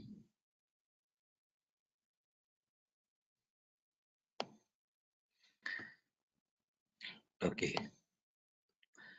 So we are resuming back. One student has asked the question that if the company is SME, do it still faces the rules of anti-avoidance? Yes, it still faces if it is in a non-qualifying territory. Okay. And the recording of this session and the recording of a few more past papers, I'll guide you at the end of the session where you can find them. Okay. Currently, let's start. Okay. Now, so we were discussing what? We were having a discussion on list company.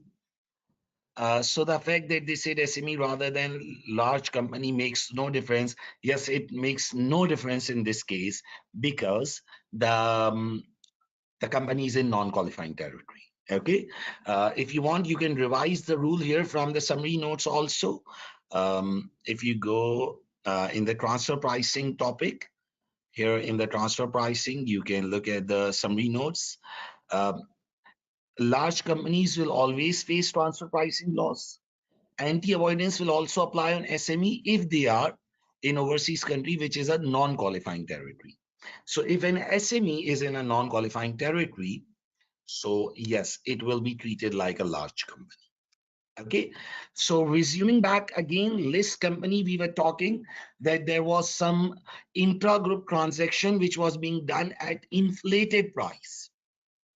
There was some intra-group transaction which was being done at inflated price. So we said that as per anti-avoidance regulation, the transaction will be converted to arm's length. Okay, now for Mott Limited, explain the rate of corporation tax which will be suffered by Mott Limited in the UK on the profits generated by its permanent establishment in Puran. So now listen to it. Now Mott Limited is a UK resident company. As Mott Limited is a UK resident company, therefore its profits earned by therefore profits earned by its permanent establishment in Puran will be subject to normal UK corporation taxes. However, any overseas tax paid will be relieved through double taxation relief. I will repeat it again. As Mott Limited is a UK resident company, you can find it in the schedule. Mott Limited, country of residence is UK. Mott Limited is doing business in Puran. Mott Limited carries on its trade in Puran, where it has its production and distribution facility. Okay, so what did he ask? The rate of corporation tax which will be suffered by Mott Limited in UK on the profits generated by its permanent establishment in Puran. So, as Mott Limited is a UK resident company, therefore profits earned by its permanent establishment in Puran will be subject to normal UK corporation taxes. However, any overseas tax paid will be relieved through double taxation relief. Now, it has paid overseas tax. Mott Limited pays overseas tax of 13% in Puran. Okay. Tax rate in Puran is 13%, whereas tax rate in UK is 19%.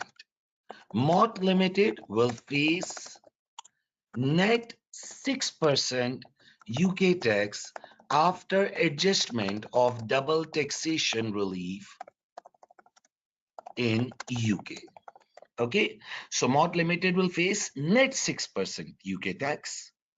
Okay, will face 6% net UK tax after adjustment of double taxation relief. Okay. Now, one question one student has asked, it is related to the previous thing. Let me answer him. So, what if a large company is in a qualifying territory? No, the large company will always face NT avoidance. For SME, if it is in UK or if it is in qualifying territory, then no NT avoidance. But if it is in a non-qualifying territory, then NT avoidance gets applicable. Okay. Just a small rule, a small sketch, you can make it. Large company always face anti-avoidance. SME, if in UK, if in qualifying territory, no anti-avoidance. If in a non-qualifying territory, then anti-avoidance gets applicable. Okay, coming back to this part. So as Mott Limited is a UK resident company, therefore profits earned by its permanent establishment in Puran will be subject to normal UK corporation taxes. However, any overseas tax paid will be relieved through double taxation relief. So as the overseas tax rate in Puran is 13%, UK tax is 19%. So net 6% tax will get applicable. Okay, let's look at the email. What else he's asking? The matters to consider whether or not to make an election to exempt the profits of the permanent establishment in Puran from UK tax. Now, what are the matters we can consider? Now, it's very simple. If you make the exemption election, there will be no UK tax, which means that the net 6% tax you are paying in UK will be saved. There will be no UK loss relief. Keep it in mind. If there will be any losses in future, you will not get any loss relief. There will be no UK capital allowances. The exemption election is irrevocable. You cannot go back.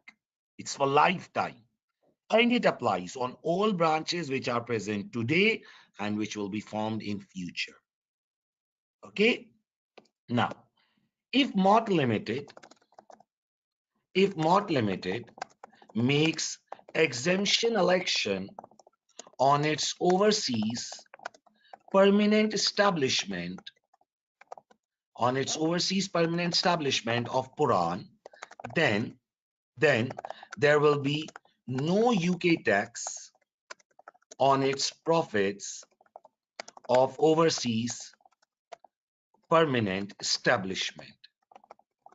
This means that net 6% UK tax payable currently in UK will get saved. However, it needs to keep in mind that if this exemption election is made, then there will be no UK loss relief on overseas permanent establishment losses, if they arise. However, it needs to be keep in mind that if this exemption election is made, then there will be no UK loss relief on overseas permanent establishment losses if they arise. Further, there will be no UK capital allowance on overseas permanent establishment assets. This exemption election is irrevocable, which means that it will apply forever.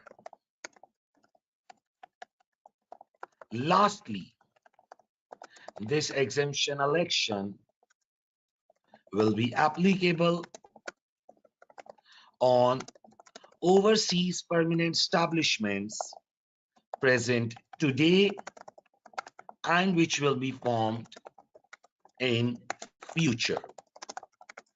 So now, if someone feels that writing this is difficult, he need to revise the rules first, because these rules are simply written here. You can go in the head of overseas companies.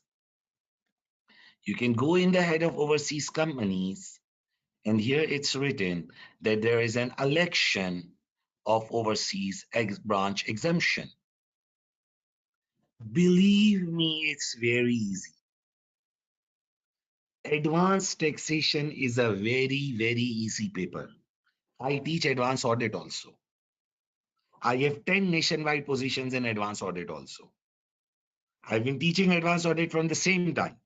But if someone asks me that whether AAA or whether ATX, which one is easier to pass? So I will always say that advanced tax is easier to pass because it is just about remembering the rules.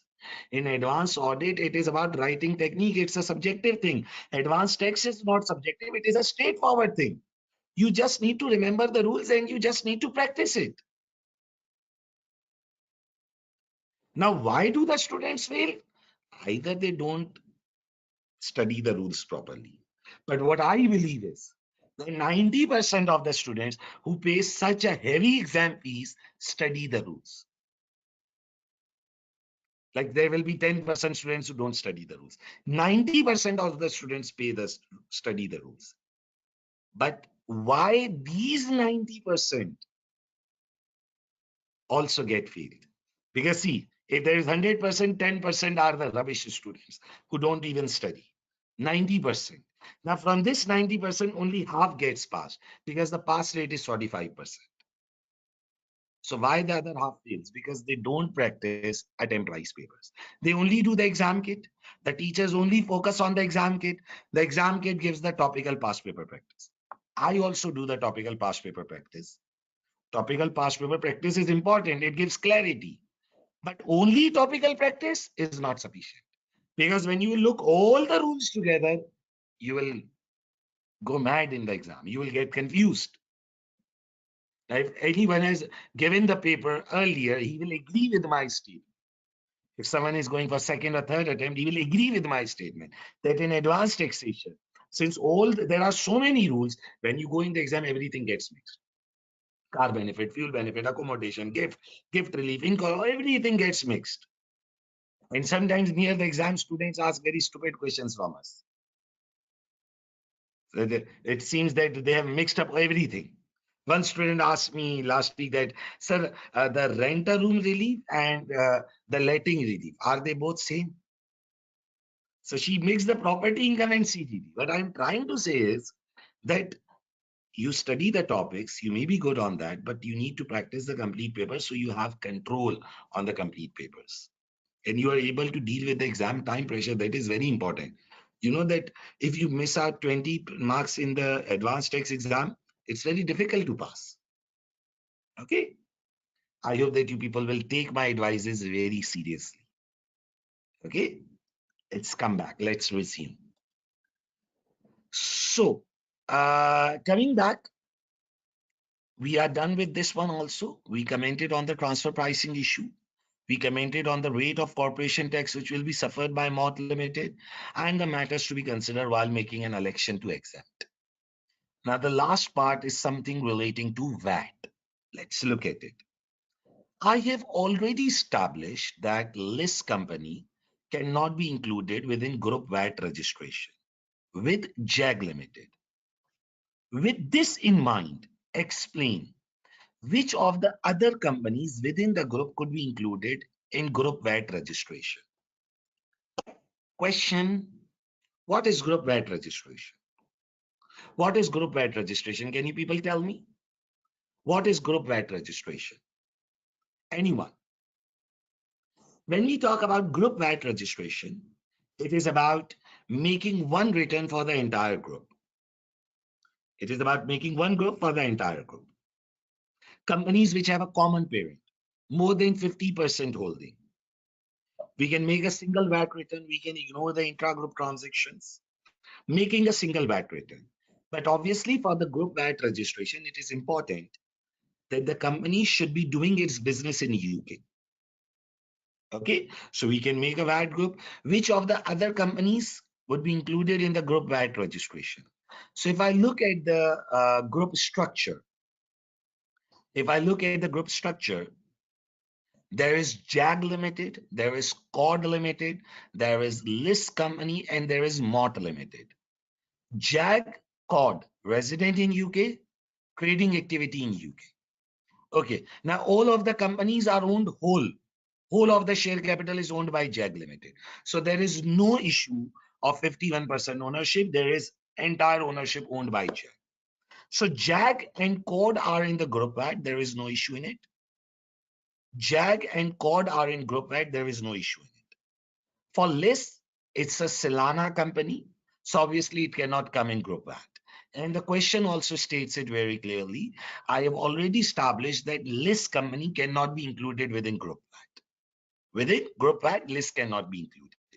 Now, if I talk about MOT Limited, now MOT Limited is resident of UK, but its entire business is in Puran. Now, can it be included in the VAT group? So now here you need to understand a small rule. In order to be included in the group VAT, you should have your main trading activity in UK, or you should have your main head office in the UK. Now we don't know about MOT Limited. Apparently, if you read here, MOT Limited carries on its trade in Puran. Apparently, MOT Limited has no significant existence in UK. It is resident of UK, but we don't know about its registered head office, and we don't know about its main trading activity. Apparently, its main trading activity is in Puran. So, please read the question again. Which of the other companies within the group, which of the other companies within the group could be included within group VAT registration? JAG and COD can be included. JAG and COD can be included. Okay. For LIS, he has already stated that it's not part of VAT group. For MOT Limited, it is resident of UK. For MOT Limited, it is resident of UK. But being resident of UK is not only sufficient for VAT.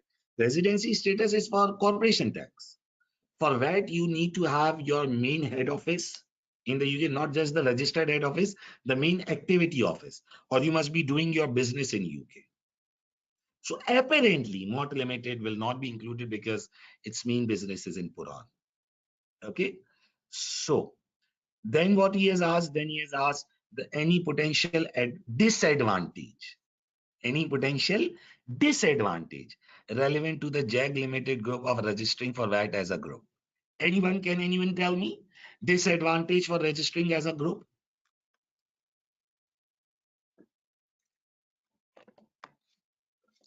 Main business means main trading activity, yes. Can anyone tell me the disadvantage of registering as a group? Anyone? Anyone? Disadvantage of registering as a group? If there is any issue, we will face a joint penalty. Okay, if there will be any issue, we'll face a joint penalty. Okay, then if there is delay by any one company in the group, all the group will face the penalty. It's VAT group. There are no losses, please. Someone said losses, please. Okay, so if there will be any issue, the whole group will face penalty. Yes, the de minimis test of partial exemption rule can get failed at group level. De minimis test, you remember that 625 rule? It can get failed at the group level. Okay, then the companies within the group can face an issue that if some company was getting a recovery, it will get offset with the payable of any other company. So the recovery company will face the cash flow issue. Okay, I'll repeat it again. Like for example, if company A was getting a recovery of that, and company B will have to pay the VAT. So the tax department will net off both of them. So obviously the company A can do an intra-group settlement with them, but the intra-group settlement will take some time because normally in the group they say, okay, we'll pay later. But the recovery of that company will not be proceeded. Okay. And the VAT implication for JAG Limited purchasing components from LIS company. So now, as you all know, that UK is no more part of European Union. UK is no more part of European Union. So if JAG Limited, a UK company, will purchase from LIS company, it will be import. And on import, we have to pay VAT before getting the goods released. On imports, we have to pay VAT before getting the goods released from the bounded warehouse at the port. However, we can recover the VAT later if we are registered for VAT. So let's develop the answer. Let's see how many marks. This is the last requirement, 8 marks. Believe me, it's very easy. Believe me. Let's develop that. Okay. So VAT. What is the first thing he asked? Which of the other companies within the group can be included for group VAT registration? For group VAT registration, companies under more than 50% control, companies under more than 50% share ownership can be included in case of JAG Limited Group. In case of JAG Limited Group, JAG Limited owns whole of the share capital of COD Limited, List Company, and MOT Limited. Okay. Another condition is that company should be having its trade in UK or its main office in UK. Okay. Considering this,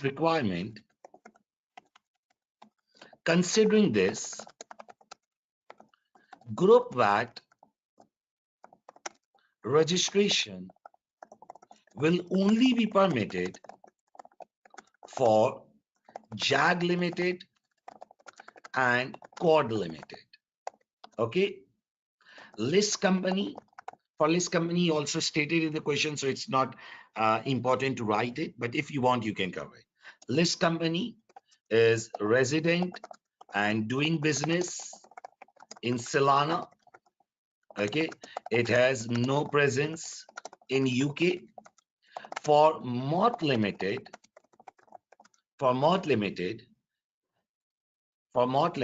its main trade is in Puran. For MOT Limited, its main trade is in Puran. So it will only be included in VAT group registration if its main head office is in UK, and we don't know about this. There is no data given about this. So yes, all the schemes, the cash accounting scheme, annual accounting scheme, cash accounting, annual accounting, and flat rate scheme. These all schemes are not available if you go for group registration. They are not available. Okay. And this issue was also tested one time in the past paper. This is why I ask you people to do the complete paper so that you can get these small things. Like in this question, you got a clarity on one small thing, that it's necessary to either have the main trade or the main office in UK to get yourself registered in group VAT. So doing the past papers is the key. Once you have studied the topics, then go for the past paper and do as much past paper as you can. The only thing, whenever I ask the position holder students, the only thing they say is that, sir, we do past papers at least 2 to 3 times. And it's not one past paper, it's like 10, 12 past papers. Okay, so companies which can't be included in VAT group, can they be included in capital gains group? Yes, they can be included in capital gains group. Capital gains group and 75% group are completely different. VAT group is a different thing. In capital gains group and in 75% group, we can include overseas companies, but they don't get the privilege. That's a different thing, but they are part of the group. So for group VAT registration, companies under more than 50% ownership can be included. In case of JAG Limited Group, JAG Limited owns whole of the share capital of COD Limited, List Company, and MOT Limited. Another condition is that company should be having its trade in UK or its main office in UK. Now, considering this, group registration will only be permitted for JAG and COD. Liz is in Silana. Resident in Silana, business in Silana. Mott, business in Puran. We don't know about its head office. We don't know about its head office. Both direct and indirect required is 51%. Okay, now, so the first thing which he asked was which of the other companies within the group can be included with the group registration. So this is done. The potential disadvantage relevant to JAG Limited Group of registering for VAT as a group. So what can be the potential disadvantage? Potential disadvantage of registering as a group for VAT can be that if any of the company within group makes any error while submitting data for group VAT return, then it can result in a penalty for the entire group. They will be liable jointly for it. Okay, so if any one company will make any error, the whole group will get liable. Potential disadvantage of registering as a group for VAT can be that if any company within the group makes any error while submitting data for group VAT return, then it can result in a penalty for entire group. They will be liable jointly for it. Okay. What else he has asked? The VAT implication for JAG Limited purchasing components from list company. If JAG Limited will purchase components from list company, then it will be regarded as an import done by UK resident company, as JAG Limited is a UK resident company, whereas list company is an overseas company. Okay, JAG Limited has to pay VAT on components imported before their release from bounded warehouse at port. Okay, JAG Limited has to pay VAT on the components imported. Okay, however, it can recover VAT paid later if it uses those components in taxable supplies. Okay, so yes, one disadvantage was sufficient because there were other things also asked in this issue. The first thing was in relation to group VAT registration. Okay, that who can be included in the registration. Then there was some potential disadvantage, and then there was import of components. So if you look at this entire question,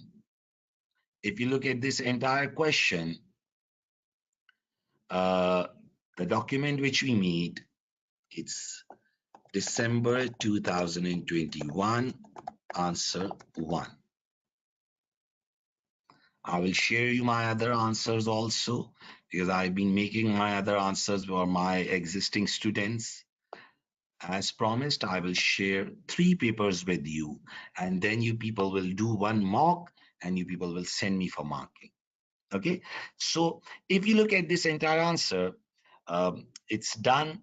First 5 marks for ethics, then chargeable gain of court limited, overseas profits, and then VAT, and there were professional marks. So do we have to write a conclusion? No, it's not necessary. The examiner do not writes it normally, so it's not necessary.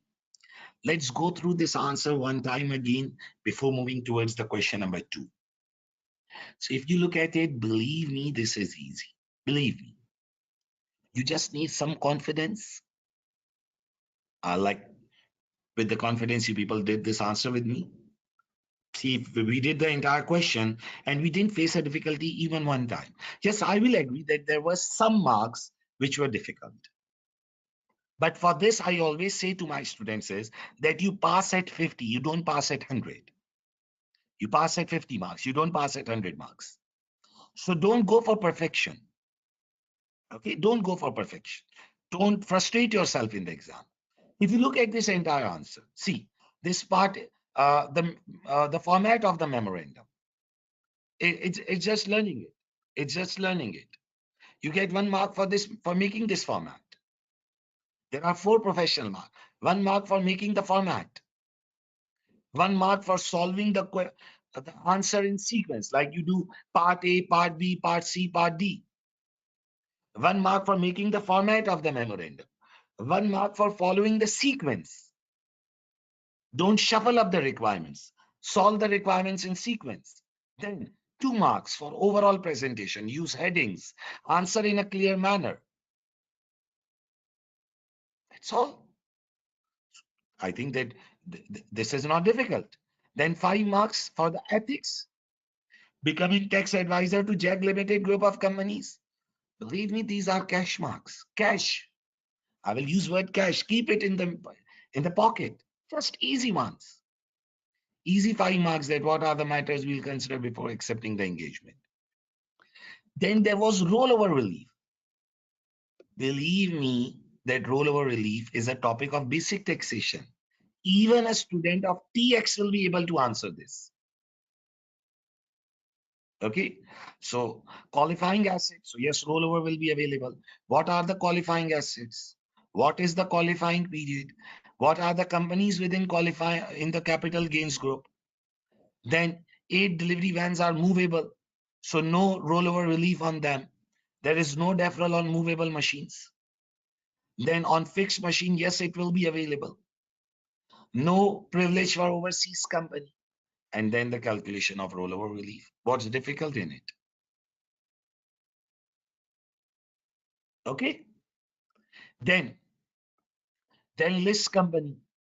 Simple, easy topic of transfer pricing. Simple, easy topic of transfer pricing. Overseas company in a non-qualifying territory. Anti-avoidance regulation will apply always.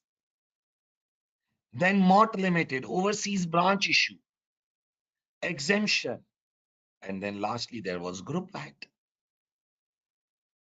Believe me, this is not difficult. Believe me. Is it clear? Is it clear, everyone? Done? Sir, where will we find the recordings of these sessions? Okay, you can find the recording of this session on the ACCA YouTube channel, number 1. Those students who are my existing students, they can find the recordings on their learning management system. And you can find the recording of these sessions on my YouTube channel. You can find the recording of this session on my YouTube channel. You can go to YouTube. On the search tab, you can write Owais Mirchawala. You can go to my channel. You can go to my channel, Owais Mirchawala. Here you go to my channel. Okay. And there is an entire playlist. There is an entire playlist made with the name of ATX past paper discussion. And I've already uploaded one past paper here for you people, which is June 2021. June 2021 paper is already available on my channel. Today's session, the December 2021 paper, which is currently being conducted, this will be uploaded in a day or two. It will be available here on my channel also. It will be available on ACCA channel also. And for my existing students, it will be available on the learning management system also. So June 21 paper, it's already available on my channel. You can go to Owais Mirchawala, you can go to my playlist, and you can look at the June 21 paper. It's already there for your practice. December 21 paper, which we are doing currently, it will get uploaded. And as promised, I will give you one more paper complimentary here on my channel. Okay, so 3 papers. Okay, for practice with me, and then one mock paper you will solve and you'll send to me. Is it clear? Now, let's move forward. Let's move forward and let's look at question number 2. So now we are moving forward. We press next. So here is the question number 2. Let's look at it. I believe that question 1 was clear. My summary notes are attached in the handouts tab of your webinar. You can click it there, and after the session, I will share on the WhatsApp group also. Okay, now let's start the second question. You should assume that today's date is 1st September 21. We are starting with second question. Okay, your manager has received an email. Your manager has received an email. Just a second.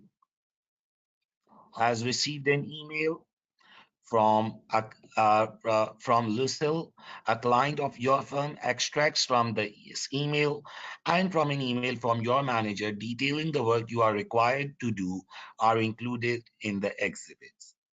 The following exhibits available on the left-hand side of the screen provide information relevant to the question.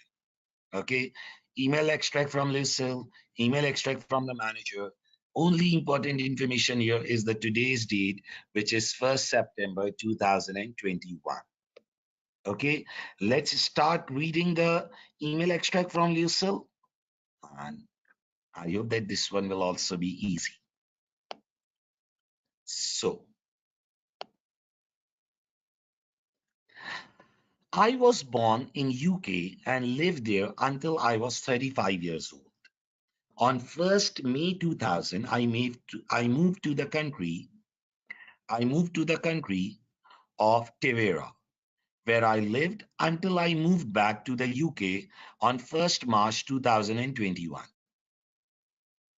Okay, so she was born in UK. She has lived in UK for 35 years. On 1st May 2000, she moved to the country of Tavera, where she lived, and then she moved back to UK in March 21, which is about 21 years.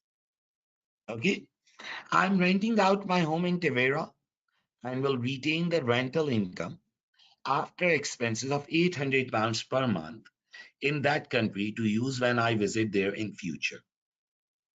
Income from employment in the tax year 21-22. On 6th April 2021, on 6th April 2021,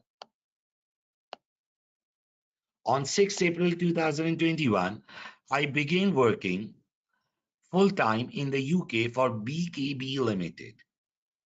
For the tax year 2021-22, my employment package will comprise the following: a gross salary of 87,800, employment income benefits in respect of a car and accommodation amounting to £26,230, 7,200 ordinary shares issued to me by BKB Limited on 1st May 2021 as introductory. Thank you for joining the company. I paid 14,400 for these shares, which had a market value of 23,200 at that time. So it will be a simple employment benefit. So she's earning a gross salary, she's getting some benefits, and she is getting some shares, which is a normal taxable benefit. Now, sale of investment property situated in Tavera. On 1st February 2021, I sold an investment property situated in Tavera. This sale resulted in a considerable profit as I had owned the property for many years, having purchased it on February 2005. The proceeds of the sale are currently deposited in the bank account in Tavera, although I would like to bring this money into the UK in near future. Creation of a trust. Now, obviously, this is first time reading of the question. Normally, first time reading of the question is just about identifying the data. So don't get confused while you read the question for the first time. I inherited a portfolio of shares following the death of my father in January 15. I have sold some of my holdings since then and either purchase shares in different company or use the proceeds to fund my personal expenditure. All of the companies concerned are UK registered trading companies, which are quoted on the main London Stock Exchange. The value of my portfolio is now considerable. I now intend to establish a discretionary trust for the benefit of my two nieces. I will give quoted shares worth 400,000 to the trust. On 1st December 21, I will pay any inheritance tax which arises when this gift is made. So if I read this entire scenario, she has moved to Tavera since 2000. She returned to UK in 2021. She returned to UK in 2021. Okay. She moved from UK, moved out from UK. She moved to Tavera in 2000. And then she's returning to UK in 21. She has some employment package. No, no, no. It's not 10 months. It's 21 years. May 2000 and March 2021. Okay. The question will get killed if you will miss the year. Then there is an employment package, which includes some gross salary. There are some employment benefits, and then there are some shares. Then there was some sale of investment property, which is being sold in February 21, which was before returning to UK. So from the apparent reading, I believe, from the apparent reading, I'm using the word, from the apparent reading, I believe that this will not be subject to any UK tax because it was purchased in 2005 when she was non-resident. It was purchased in 2005 when she was non-resident. It will be sold in February 21 when she's non-resident. So apparently there will be no tax on it, but obviously we'll look at it in detail when we'll be solving it. Then there is some cross fees. She plans to give something to trust, so it will be a CLT. Okay, so we'll look at it. Now let's open the email from the manager, which will give us some detail about the requirements. Let's look at it, what it's saying.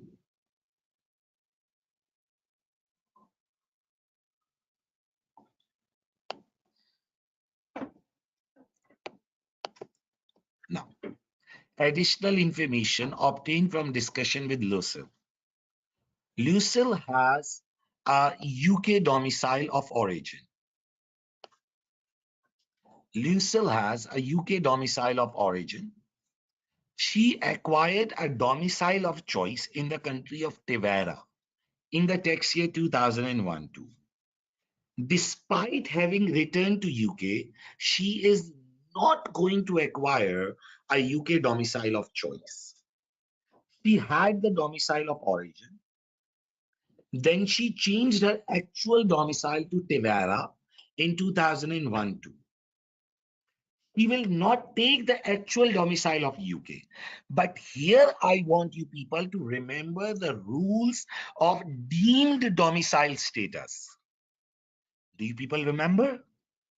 You people need to remember the rules of deemed domicile status for the people who are formerly resident of UK.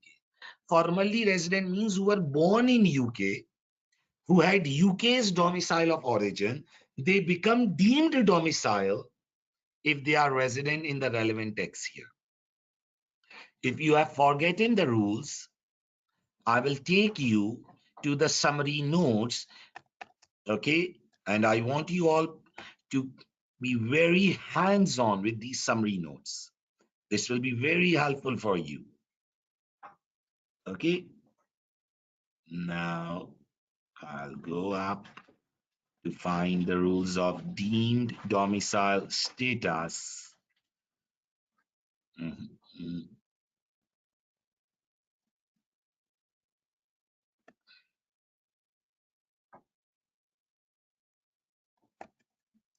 Now, in inheritance tax and in CGT, there is deemed domicile status. Now, here is the rule for IHT, people who are formerly domiciled. Individuals who are born in UK, have a domicile of origin, are resident in the current tax year. Okay.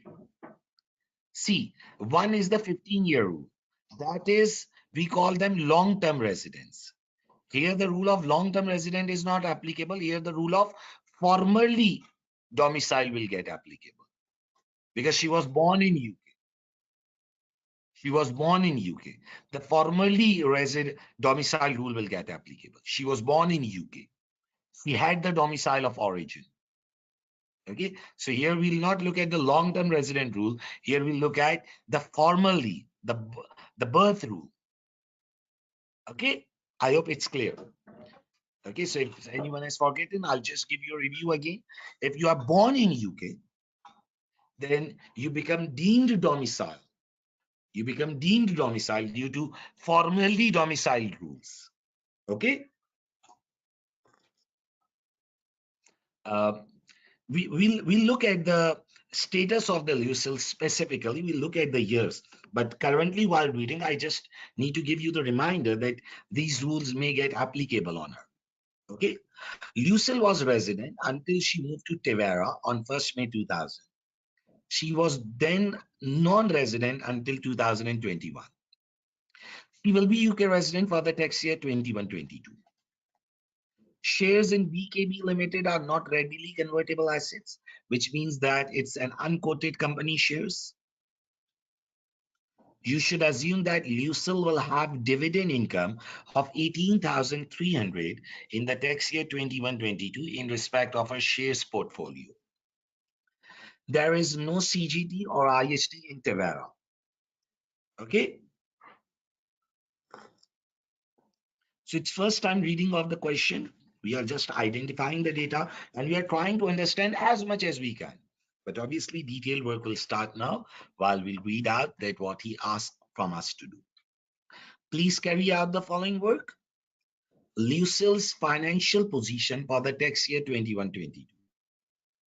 Lucille cannot understand why, despite receiving a substantial amount of UK source income, her annual personal expenditure of 57,600 exceeds her post-tax income.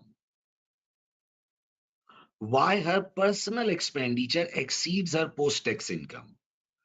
Prepare calculation for the tax year 21-22 in order to explain why Lucille is in this financial position. So we know her personal expenditure. Now we need to calculate her post-tax income. We need to calculate her post-tax income. While carrying out this work, you should ignore the rental income in respect of the Lucille's home in Tevera. Don't think about that. So let's look at the part A and how much marks does it give us? If I look at it, some 9 marks. So let's start. Lucille's financial position for the tax year 21-22. Okay, so let's start this question. I want you all to concentrate. This will be a bit planning type question, but no need to worry, it will be done. Question number 2, Lucille. Okay, and we are doing this part A. Okay, let's start.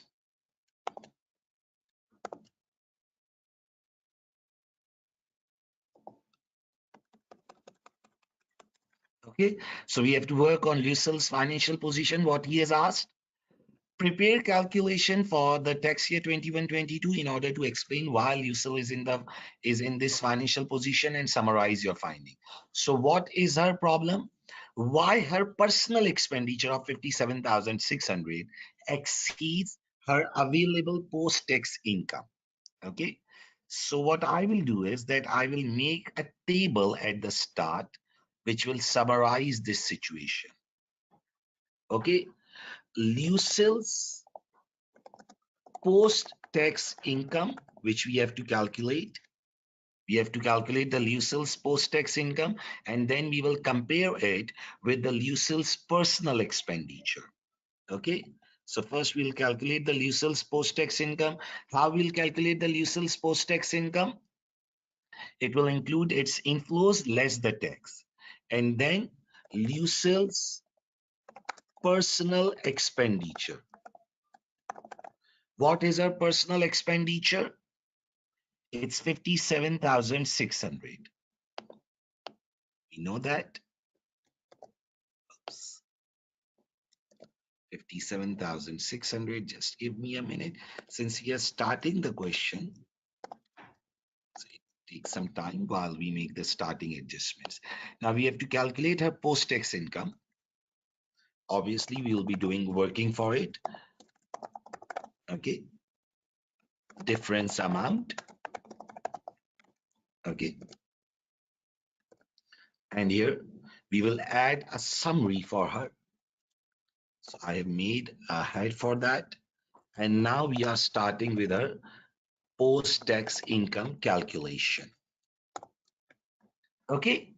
Now see, it's not necessary that you do the all the formatting like me, but I personally prefer that try and make the paper more and more presentable, so that it's easier for the examiner to understand and the things get easier for him. Okay, and use the tables as much as you can, because the tabular form of presentation makes it more easy and presentable for the user. Now, so what did he ask? He asked us prepare calculation for the tax year 21-22 in order to explain why Lucille is in this financial position and summarize your finding. So now we have to calculate her post-tax income. Now here, one thing which you need to understand is, listen to me. Listen to me. One thing which you need to understand is that the income with which you pay your personal expenditure, please listen to me. The income with which you pay your personal expenditure is the cash earning. I'll repeat it again. Now, this was the possible error which students can do here. The income with which you pay your expenditure is your cash earning. Like if you look at the question, Now, this was a very good thing. If you look at it here, Lucille gets some employment income benefits also. Now, what are those employment income benefits? It includes a car. It includes accommodation. You cannot pay your expenses through car and accommodation. You cannot pay your expenses through car and accommodation. You need to understand this. How will you pay your expenses through car and expenditure? Similarly, you got 7,000 shares also.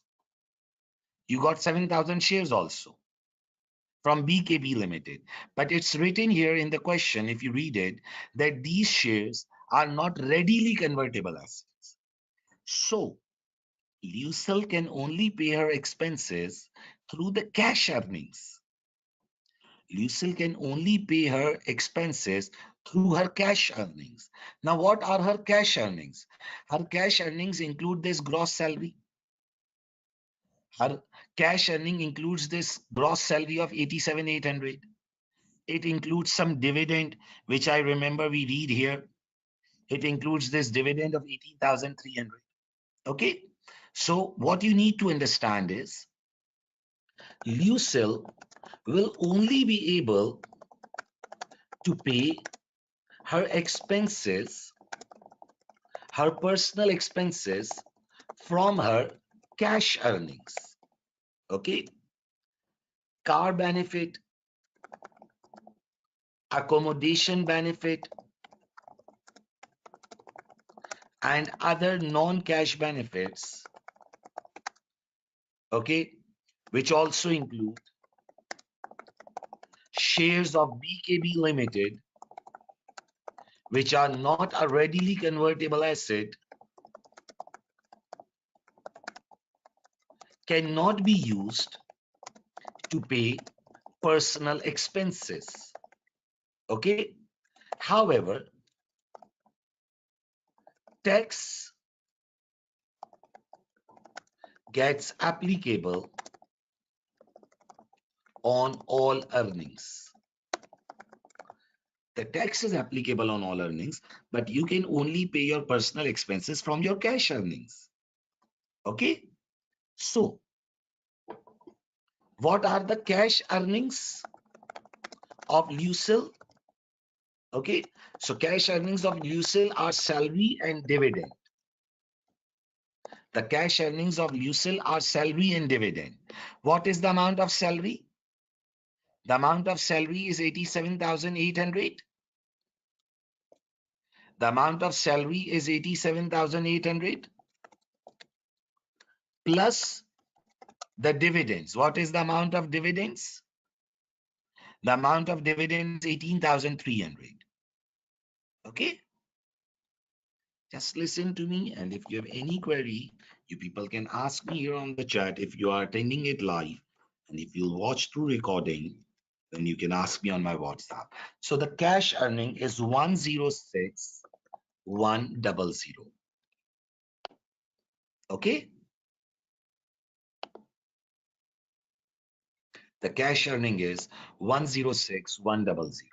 Now we have to deduct income tax. We have to deduct national insurance contribution, which she has to pay, and we will get the post-tax amount, okay, which she will be remaining with. Okay, please listen to me carefully. Okay, these formats are not necessary to make. Maybe you will not be able to do the exam in such a structured manner, but you need to learn this approach. See, if you will look at the examiner answer, it will be in a different manner. The examiner answer will be presented in different manner. But what I want to do with you people is that I solve the complete paper with you people so that you people can understand that how we develop the answer. Okay? How we develop the answer. You need to understand that. Now we are calculating income tax and NIC for Lucille. Okay? Now we are calculating income tax and NIC for Lucille. So, first of all, we will calculate the income tax.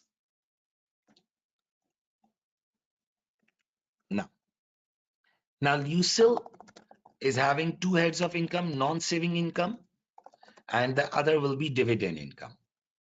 Now the first is employment income for her. Now in employment income, it includes salary. Now what is the amount of salary? It's 87,800. It goes in head of non-saving. Then if you look at the question, there are some employment income benefits, 26,230. Okay. Are you people with me? No one is responding on the question box, or everyone has gone sleep. Non-cash benefits, then share incentive of BKB Limited. Okay, so what was the market value of those shares, which had a market value of 23,200? I paid 14,400 for these shares. So 23,200 minus 14,400. 23,200 minus 14,400. So what is the amount of benefit? 23,200 minus 14,400. It's 8,800. Benefit amount is 8,800.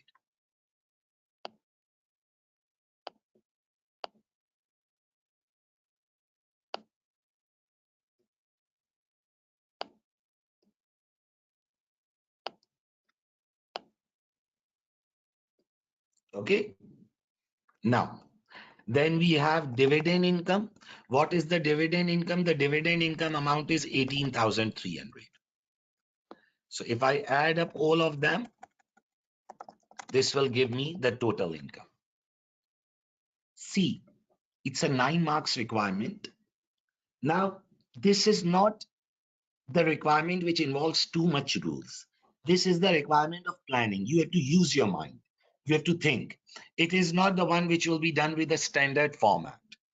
You have to use your mind. You have to be smart while solving this.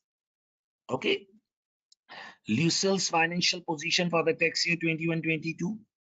The question is that Lucille cannot understand why her post-tax income cannot meet her expenditures. Okay, so we said, okay, we'll calculate your post-tax income. We'll look at your expenditure. We'll find the difference. And he asked us to write some summary comment also. Then we said that you will meet your expenditure from your cash earnings, not from the total earnings. Now, the total earnings include accommodation, all the benefit shares of BKB, which are not readily convertible assets. So we wrote down her cash earnings. We'll deduct the income tax, we'll deduct the NIC, and we'll reach the post-tax income. Now, we are calculating his income tax. Now, in income tax, there is non-saving and dividend income. Okay. There was employment income, which includes salary, non-cash benefits, BKB limited shares. It was very simple. See, 7,000 ordinary shares were issued to me by BKB as introductory thank you. It's a normal chargeable benefit. There is no thank you like in tax world. I paid 14,400 for these shares, which had a market value of 23,200. So you simply got a benefit.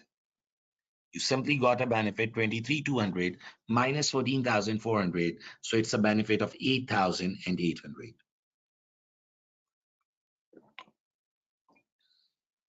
Is it clear? Can anyone tell me the total income? 87,800. No, why it's a CGT? It's an employment benefit. You are not selling the shares. You have just got the shares. Okay. The non-cash benefit value is given here. It's written in the question. Employment income benefit in respect of car accommodation is 26230. It's given here. Okay. So some students have sent me 87,800 plus 26230 plus 8,800. So it's 122,830. 122,830, and here it's 18,300. Now we'll deduct the personal allowance. Can anyone tell me about personal allowance? What will be the personal allowance? Can anyone tell me? Note. You can write a note here, please. Many students are giving me a wrong answer. This is not good. Personal allowance. Total income of Lucille is 122,830 plus 18,300. So the total will become 122,830 plus 18,300. It's 141. It's 141,130. Okay. Personal allowance will diminish to 0. Why it will diminish to 0? Why it will diminish to 0? As income exceeds how much? See, a shortcut technique. See, a shortcut technique. Maybe some students know this. Your personal allowance is 12570. Your personal allowance is 12570.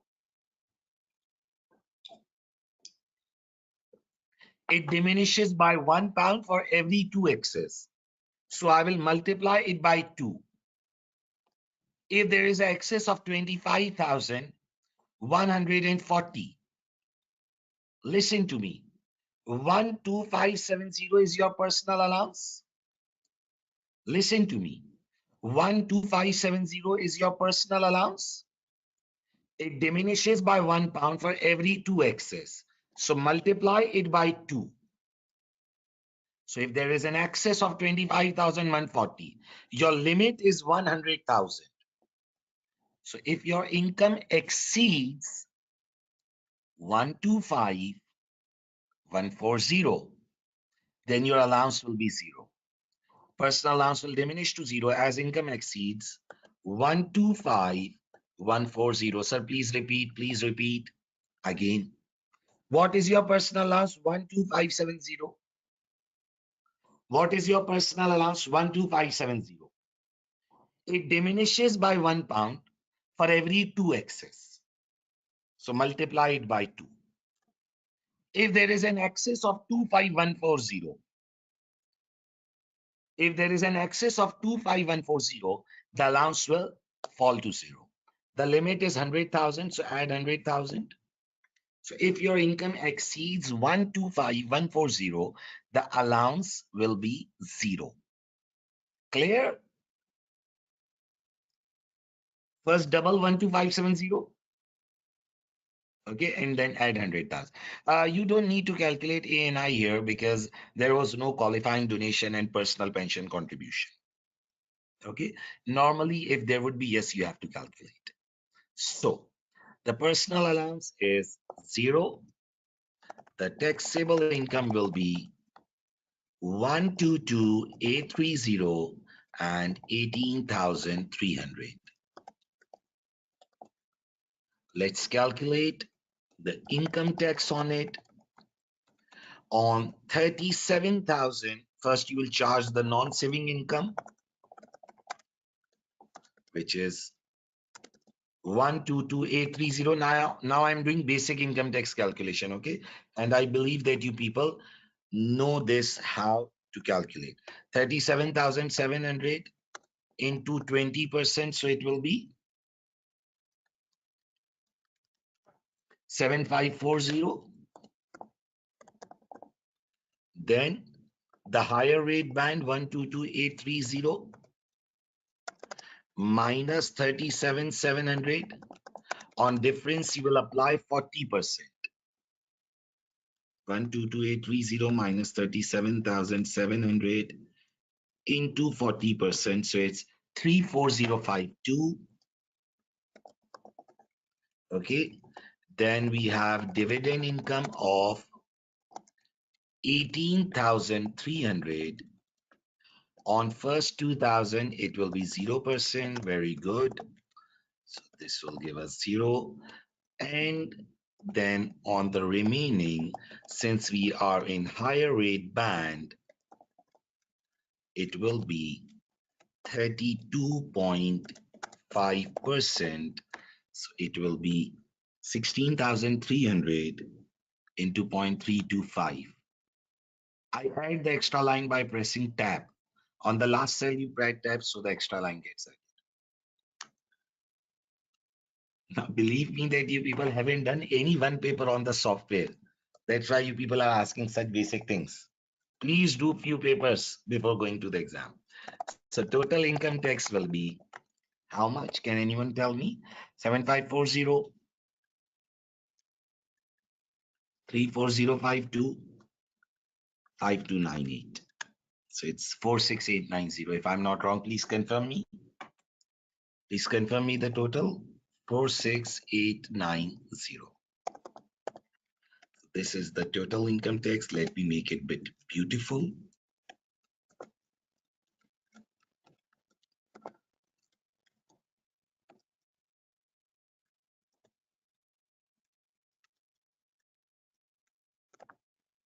Okay, now it looks good. So this is the income tax.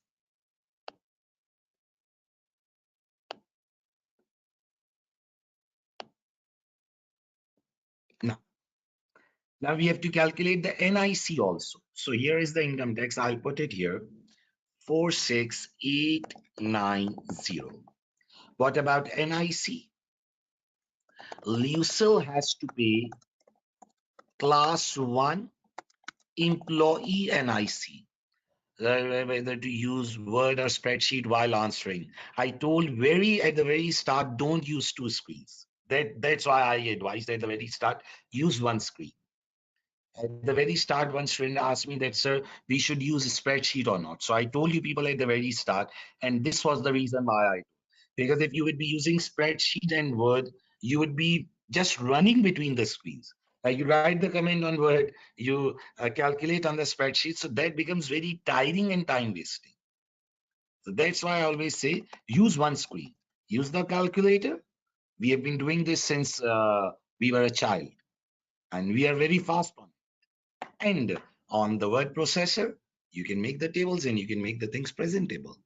Lucille has to pay class 1 employee NIC on all cash benefits she's getting. Okay, her cash benefits include salary, and her cash benefit only includes salary. Her cash benefit from job, from employment, only include salary. On non-cash benefits, class 1A employer NIC is payable,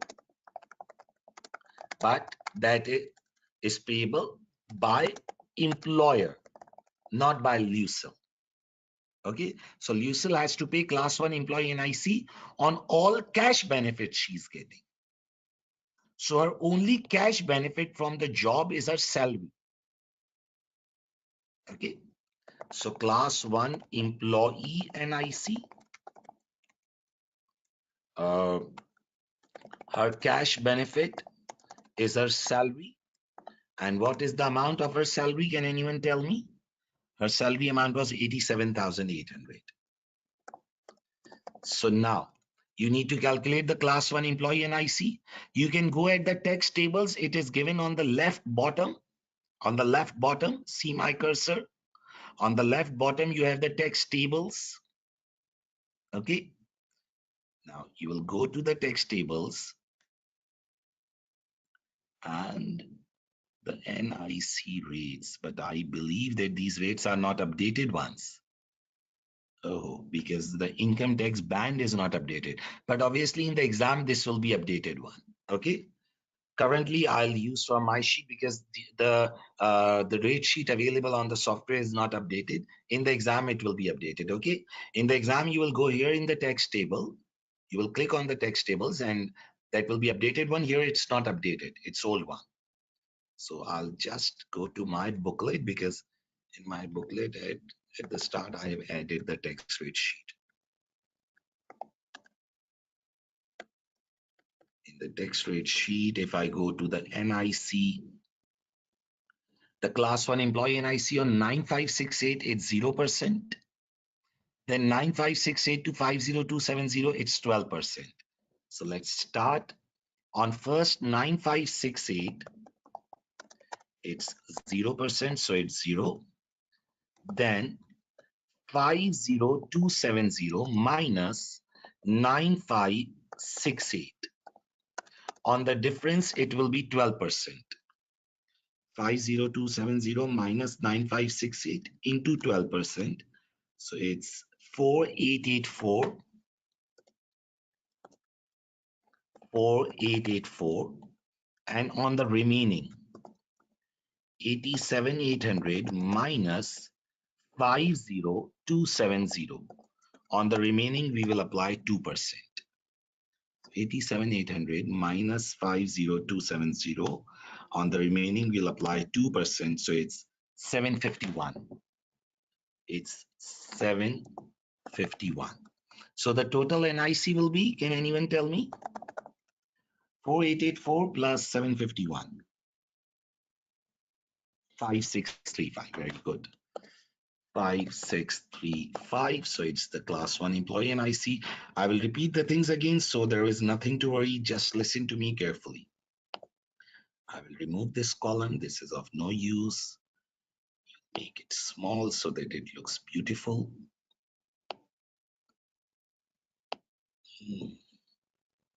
Okay, so 5635 class 1 employee NIC. We'll go above. We'll write it here. 5635. So this is the income tax and NIC which will be payable by her from her cash earnings. Can anyone tell me the post-tax amount? 106100 minus 46890 minus 5635. So it's 53575. 53575.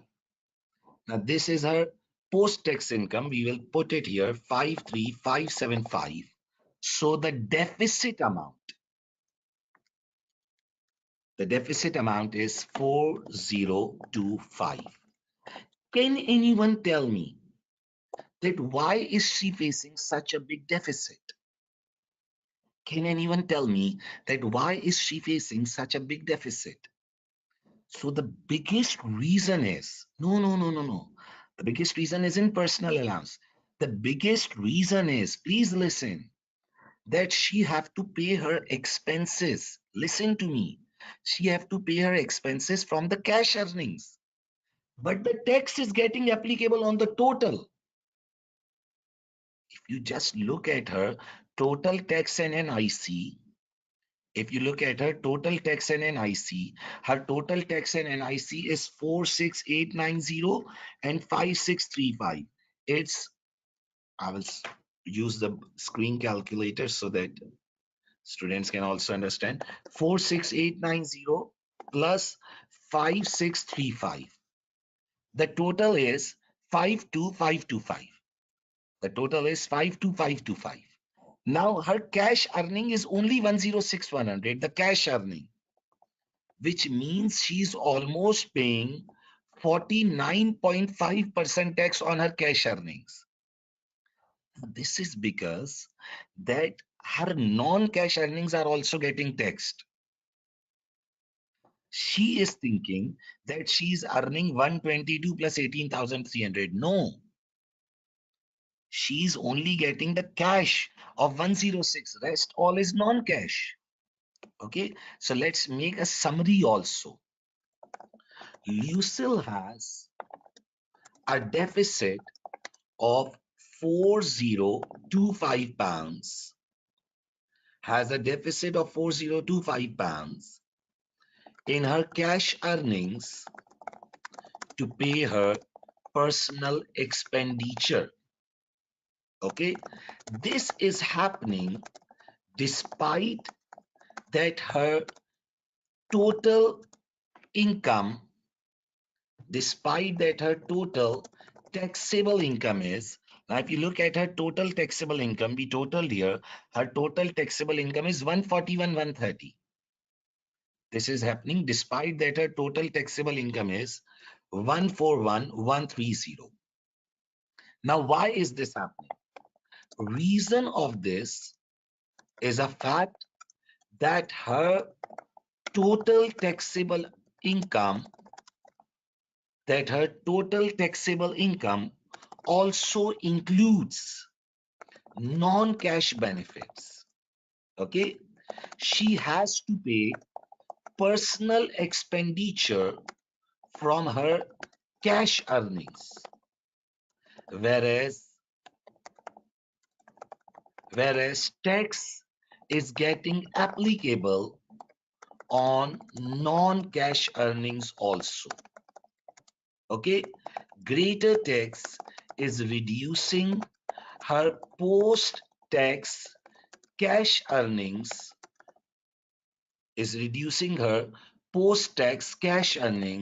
which is causing deficit while paying for personal expenditures. Okay. Now, I'll repeat the entire thing again, so don't worry. Okay, and then I'll come back to your queries. Okay. Now, what did he ask? He asked us that what is the Lucille's financial position for the tax year 21-22, and he asked us that Lucille is confused. Lucille is confused that why she earns so much, but she can't even pay her expenditures of 57,600. Why is it happening? Why is it happening that she's earning so much, but she can't even pay her personal expenditure? The basic answer is she lives in UK. She should live in subcontinent where the taxes are low. So Lucille's post-tax income. Now, why the Lucille is not able to even pay her personal expenditure when she's earning so much? So now we have to develop that answer. So we started with the post-tax income. Now, the first thing which Lucille needs to understand is that you only pay your expenses from your cash earnings. You don't pay your expenses from non-cash earnings. Okay? She she's only paying her expenses from cash earnings. You cannot pay your expenses from non-cash earnings. Like from car benefit, you cannot pay your expenses. From car benefit, you cannot pay your cash expenses. From accommodation benefit, you cannot pay your expenses. From shares of BKB Limited, you cannot pay your expenses. So the first thing which she should understand is that she can only pay her expenses from the cash earnings. So the second table which I made was that I summed up her cash earnings. She was earning only two things in cash. One was a salary and one was dividend. Rest were car benefit, accommodation benefit, shares of BKB Limited, which are non-convertible. So only cash earnings are used to pay your expenses. Only cash earnings are used to pay your NIC. They are used to pay your personal expenses and everything. So we summed up the cash earnings. Then we said, okay, we'll calculate the income tax and we'll calculate the NIC to get the post-tax amount. Okay. Now, please stick to the question. Okay, don't get involved in other discussion. A fight will start on the chat box. Now, income tax and NIC for LUCIL. Now, income tax and NIC for LUCIL. So we started with the employment income, salary, non-cash benefits. It was given in the question 26230. Share incentives of BKB Limited. Then there was dividend income. So we started calculating the income tax, and I believe that this is some basic calculation. Total income 122830, 18,300. Now there was personal allowance thing. Many students missed that. Please be alert for that. Whenever you see that income is exceeding 100,000, your mind should start thinking about the allowance diminish. Okay, so we wrote a note here. The total income of LUCIL is 122830 plus 18,300. We added up both of them. Now the personal allowance will diminish to zero. We learned a small trick that since the income exceeds 125140, the allowance will fall to zero. And then we just charge the tax. I believe that this is something very easy and you should not be getting confused in it. Okay. Then there was class 1 employee NIC. Which is applicable on cash benefits only. Okay. We looked at the rates and we just calculated it. We put the income tax and NIC here to calculate the post-tax amount. Okay.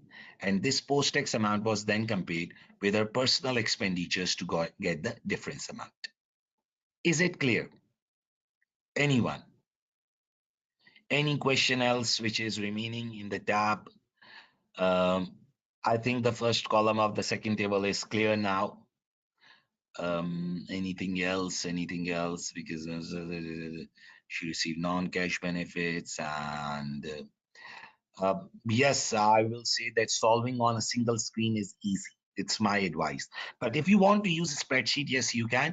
And in spreadsheet, yes, you can add the comments. But obviously, you cannot solve the entire answer on the spreadsheet because if you look at the spreadsheet, like how will you write such big comments on the spreadsheet? You can do the calculations. You can write few comments on the last column, but you cannot write such big comments on spreadsheet. And what the problem happens is that when you use the spreadsheet, you have to use two screens. Like you'll write the big comments on the Word and then you'll use the spreadsheet in parallel. I don't advise it, but if someone wants, they can use. Obviously, it is available.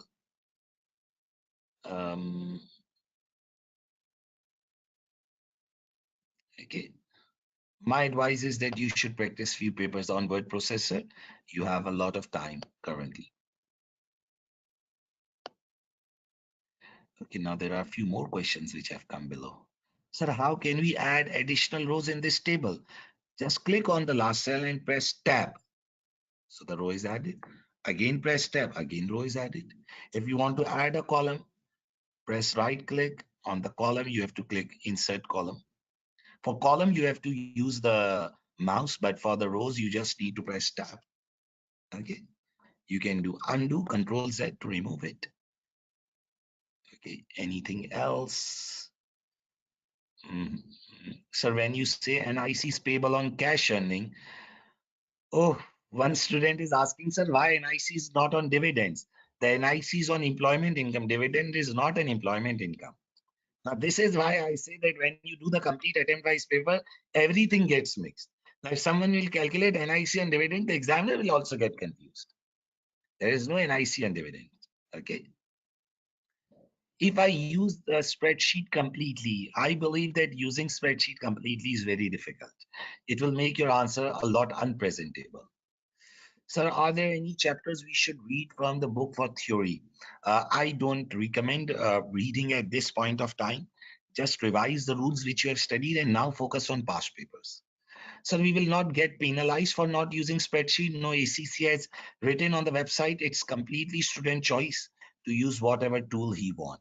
And even on the screen, first screen he writes, you can read it here. Uh, it's written here. The information should be used to answer the question within your choosing response option. It's your choice. It's the best way to remember the rules and not forget them. These summary notes. These summary notes are the best thing. Print them and read them daily, in the morning, in the evening, whenever you get time, read them. Because when you talk about advanced taxation, it is all about remembering the rules, and you can only remember the rules by revising them continuously. This file will be uploaded tomorrow, but today I will share it on the WhatsApp. Okay. But on the handouts tab, it will be uploaded by tomorrow.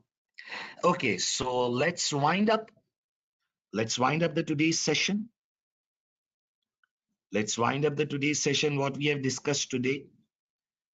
Just give me a second. Let me send a message to the organizer. Um, I didn't save his number as usual. Just give me a second. Okay. Morning session now. So what we have discussed today. Uh, okay, now some more questions. Why you people ask so many questions? What paper we'll do tomorrow? We'll complete this paper. We'll complete this question 2, then we'll do question 3, then we'll do question 4, and then we'll start one more paper. Is there a link of WhatsApp chat? Yes, there is a link for WhatsApp group. The organizer have shared, but if you haven't got the link, you can message me on my WhatsApp number. This is my WhatsApp number. You can message me and I'll share you the link.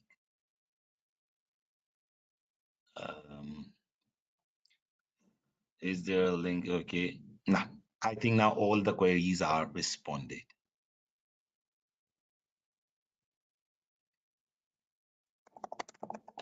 So, what we have discussed today, we started with the December 2021. We completed the question number 1, and now we are on question number 2. We have done its part A. Tomorrow we'll complete its part B and part C. Tomorrow we'll complete its part B and part C, and then we'll move towards question 3 and 4. As I told you people at the very start, we will try and complete at least 2 papers in these webinar sessions. If we will not be able to complete them, I will upload my recordings on the YouTube channel. As promised with you people at the very start, I'll give you 3 recordings on my channel. Okay. The ACC channel will include the current sessions which will be conducted. I'll add few more sessions on my channel, and then I want you all to do the mock exam on your own and send me for marking. Okay. Thank you, everyone. I believe that this session has been useful and it will add in your chances of passing the exam. Okay. Thank you, everyone.